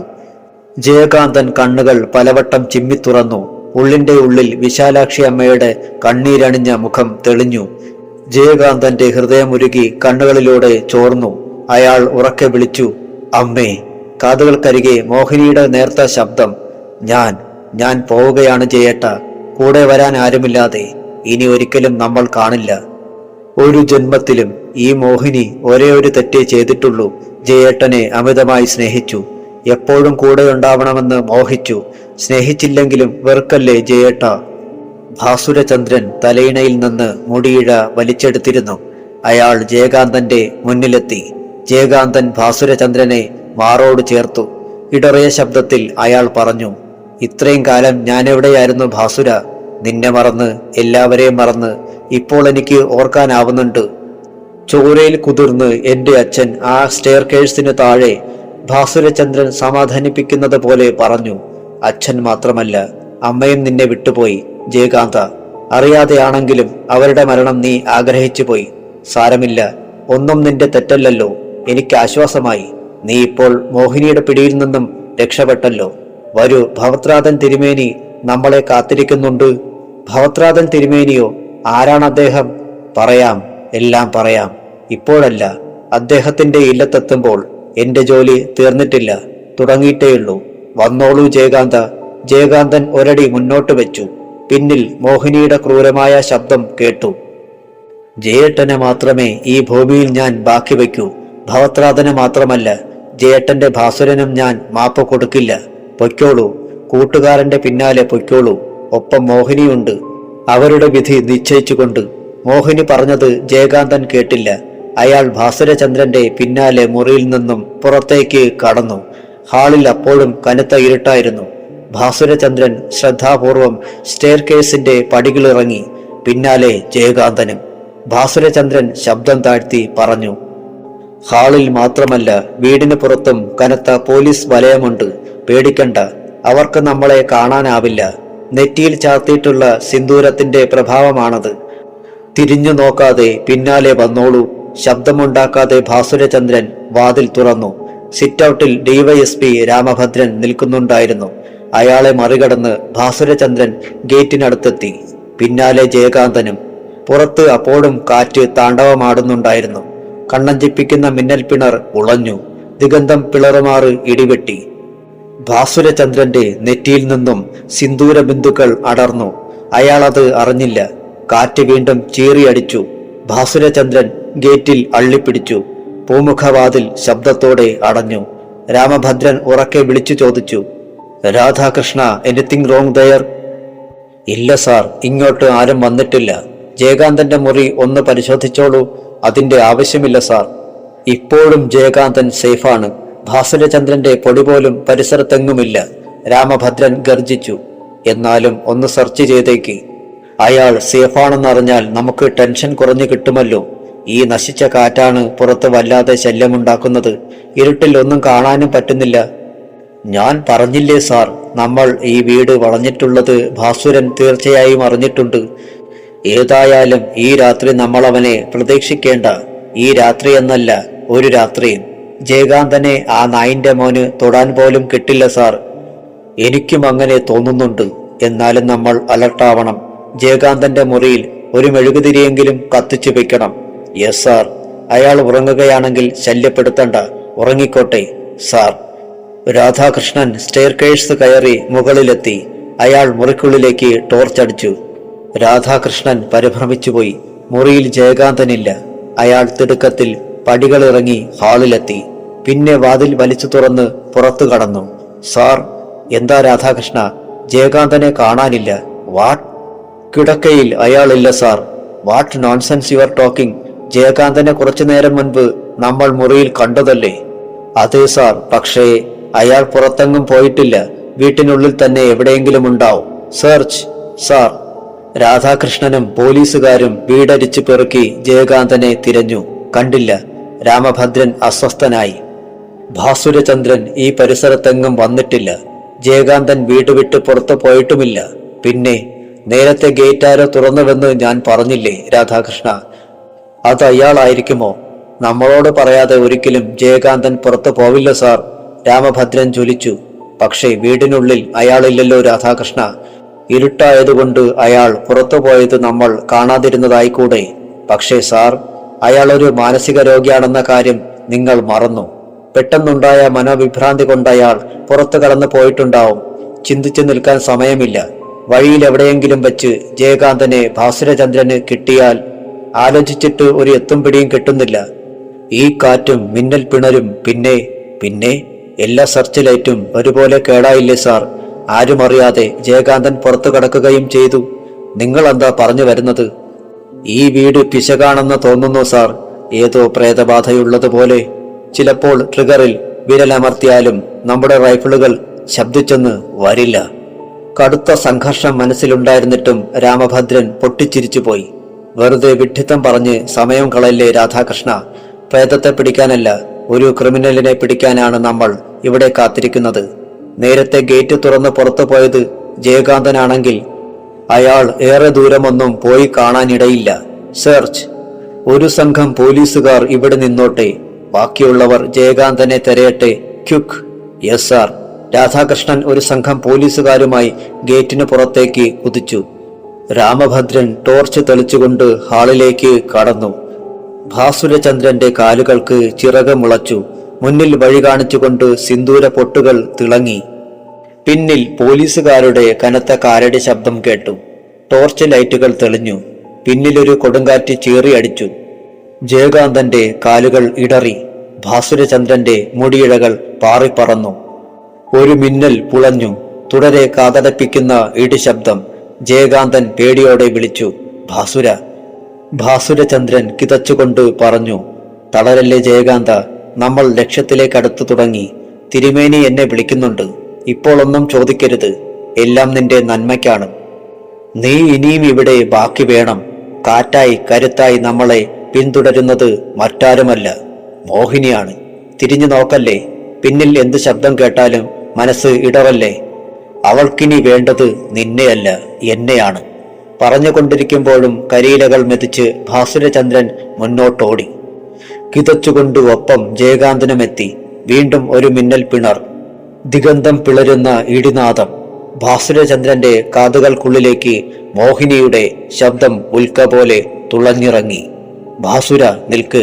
നിൽക്കാനാണ് പറഞ്ഞത്. ഭാസുരചന്ദ്രൻ നിന്നില്ല. വീണ്ടും മോഹിനിയുടെ ശബ്ദം.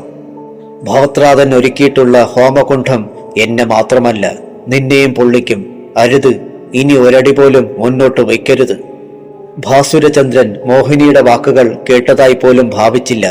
കാതുകൾക്കരികെ വീണ്ടും തീഗോളമുലഞ്ഞു. ഇന്നോളം മോഹിനി ഒരു ശത്രുവിനെ പോലും ബാക്കി വെച്ചിട്ടില്ല. നീയും ബാക്കിയാവില്ല.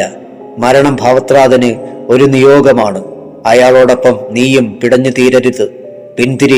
പിന്തിരിയാനാണ് പറഞ്ഞത്. അപ്പോഴും ഭാസുരചന്ദ്രൻ ശബ്ദിച്ചില്ല. പിന്നിൽ മോഹിനിയുടെ ശബ്ദം നനഞ്ഞു. അരുത് ഭാസുര, അരുത്. പരസ്പരം സ്നേഹിക്കുന്ന രണ്ടാത്മാക്കളെ ഒരിക്കലും പിരിക്കരുത്. എന്റെ ജയേട്ടനെ എനിക്ക് തിരിച്ചു തരൂ. കാലങ്ങളോളം ഞാൻ നിന്നോട് കടപ്പാട് കാട്ടാം. നീ ആഗ്രഹിക്കുന്ന എല്ലാ സുഖങ്ങളും നൽകാം. വിളിക്കുന്നിടത്തൊക്കെ ഞാനെത്താം. സ്വപ്നങ്ങളിൽ നിറക്കൂട്ട് ചാർത്താം.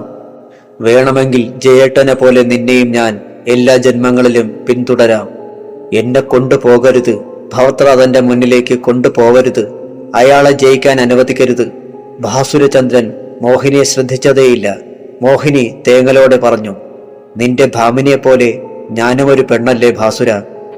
സ്നേഹിച്ചയാളെ സ്വന്തമാക്കാനാണ് ഞാൻ അരുതാത്തതൊക്കെ ചെയ്തത്. എല്ലാ തെറ്റിനും മാപ്പ്.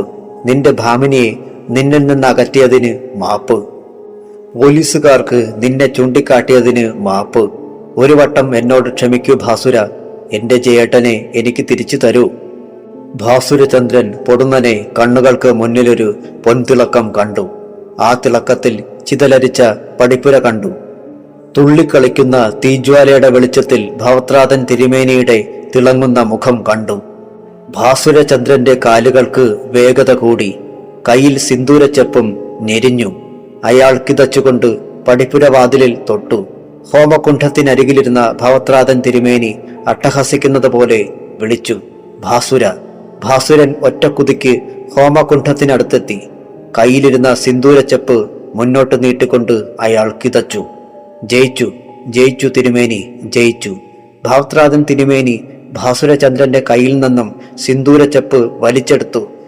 ഉദ്യോഗത്തോടെ അദ്ദേഹം തിരക്കി, അവളുടെ മുടിയെവിടെ? ഭാസുരചന്ദ്രൻ ചുരുട്ടിപ്പിടിച്ചിരുന്ന ഇടതുകൈ മുന്നോട്ടു നീട്ടി. ഭവത്രാതൻ മുടിയിഴ കയ്യിൽ വാങ്ങി. ക്രൂരമായ ചിരി ഭവത്രാതന്റെ ചുണ്ടിൽ വന്നൊട്ടി. പിന്നിൽ ഒരു സ്ഫോടനം, ദിഗന്ധം പിളരുന്ന ഗർജനം. ഭവത്രാതൻ തലമുടിയിഴ അഗ്നികുണ്ഠത്തിലേക്ക് നീട്ടിപ്പിടിച്ചു.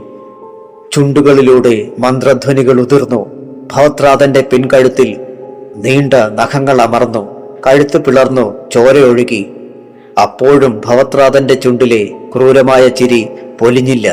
അദ്ദേഹം മുടിയിഴ തീയിലേക്ക് നീട്ടി. കൈ പൊള്ളിയടർന്നു, മുടിയിഴ കരിഞ്ഞു. പിന്നിലൊരു നിലവിളി. ജയകാന്തൻ മെല്ലെ പിന്നോട്ടടിവെച്ചു. അപ്പോഴും ഭവത്രാതൻ തിരുമേനി കണ്ണുകൾ തുറന്നില്ല. ചുണ്ടിലെ മന്ത്രധ്വനികൾ പൊലിഞ്ഞില്ല.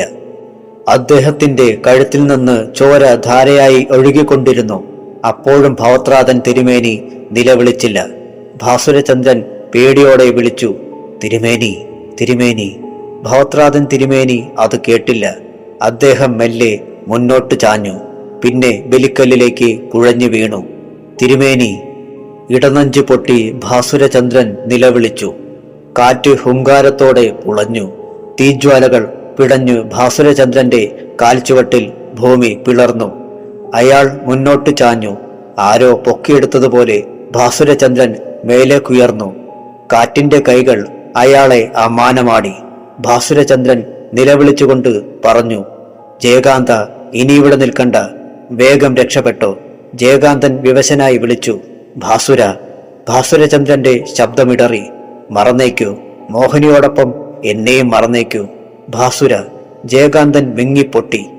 കാറ്റിന്റെ കരുത്തുള്ള കൈകൾ പൊടുന്നനെ ഭാസുരചന്ദ്രനെ ഹോമകുണ്ഠത്തിലേക്ക് വലിച്ചെറിഞ്ഞു. അയാളുടെ നിലവിളി മുറിഞ്ഞു. കൈകൾ കൊണ്ട് മുഖം പൊത്തി അലറിക്കരഞ്ഞുകൊണ്ട് ജയകാന്തൻ പിന്തിരിഞ്ഞോടി. താണ്ഡവമാടുന്ന കാറ്റിനെതിരെ കരിയിലകൾ പൊടിഞ്ഞു. ചരൽ കല്ലുകൾ ഞെരിഞ്ഞു. ഉരുളൻ കല്ലുകൾ വഴിമാറി. അപ്പോഴും ജയകാന്തൻ ഓടി. പിന്നിട്ട വഴിയിൽ കരിയിലകൾ കുമിഞ്ഞുകൂടി. അഗ്നികുണ്ഠത്തിന് ചുവന്ന തിളക്കം വന്നു. കാറ്റിൽ തീപ്പൊരികൾ ചിതറി. പുൽക്കൊടിത്തുമ്പുകൾ കരിഞ്ഞു. കരിയിലകൾക്ക് തീ പിടിച്ചു. തീ ഇല്ലത്തിനുള്ളിലേക്ക് പടർന്നു. മുന്നിൽ കണ്ടതെല്ലാം തീനാമ്പുകൾ നക്കിത്തുടച്ചു. ഭവത്രാതൻ തിരുമേനിയുടെ ഇല്ലം വലിയൊരു ഹോമകുണ്ഠമായി മാറി. കഥ അവസാനിച്ചു. നിങ്ങൾക്ക് വേണ്ടി ഇതുവരെ കഥ പറഞ്ഞത് മിഥുൻ മോഹൻ. കഥ ഇഷ്ടമായെങ്കിൽ ലൈക്ക്, ഷെയർ, സബ്സ്ക്രൈബ് ചെയ്യാൻ മറക്കരുത്. കൂടാതെ ബെൽ ബട്ടൺ അമർത്താനും. ഇതുവരെ എല്ലാ പിന്തുണയും തന്ന് എൻ്റെ ചാനൽ ഇതുവരെ എത്തിച്ച എൻ്റെ നല്ല കൂട്ടുകാർക്ക് എൻ്റെ ഹൃദയം നിറഞ്ഞ നന്ദി. അപ്പോൾ ഇനിയും നമുക്ക് കേൾക്കാം കേട്ടോ.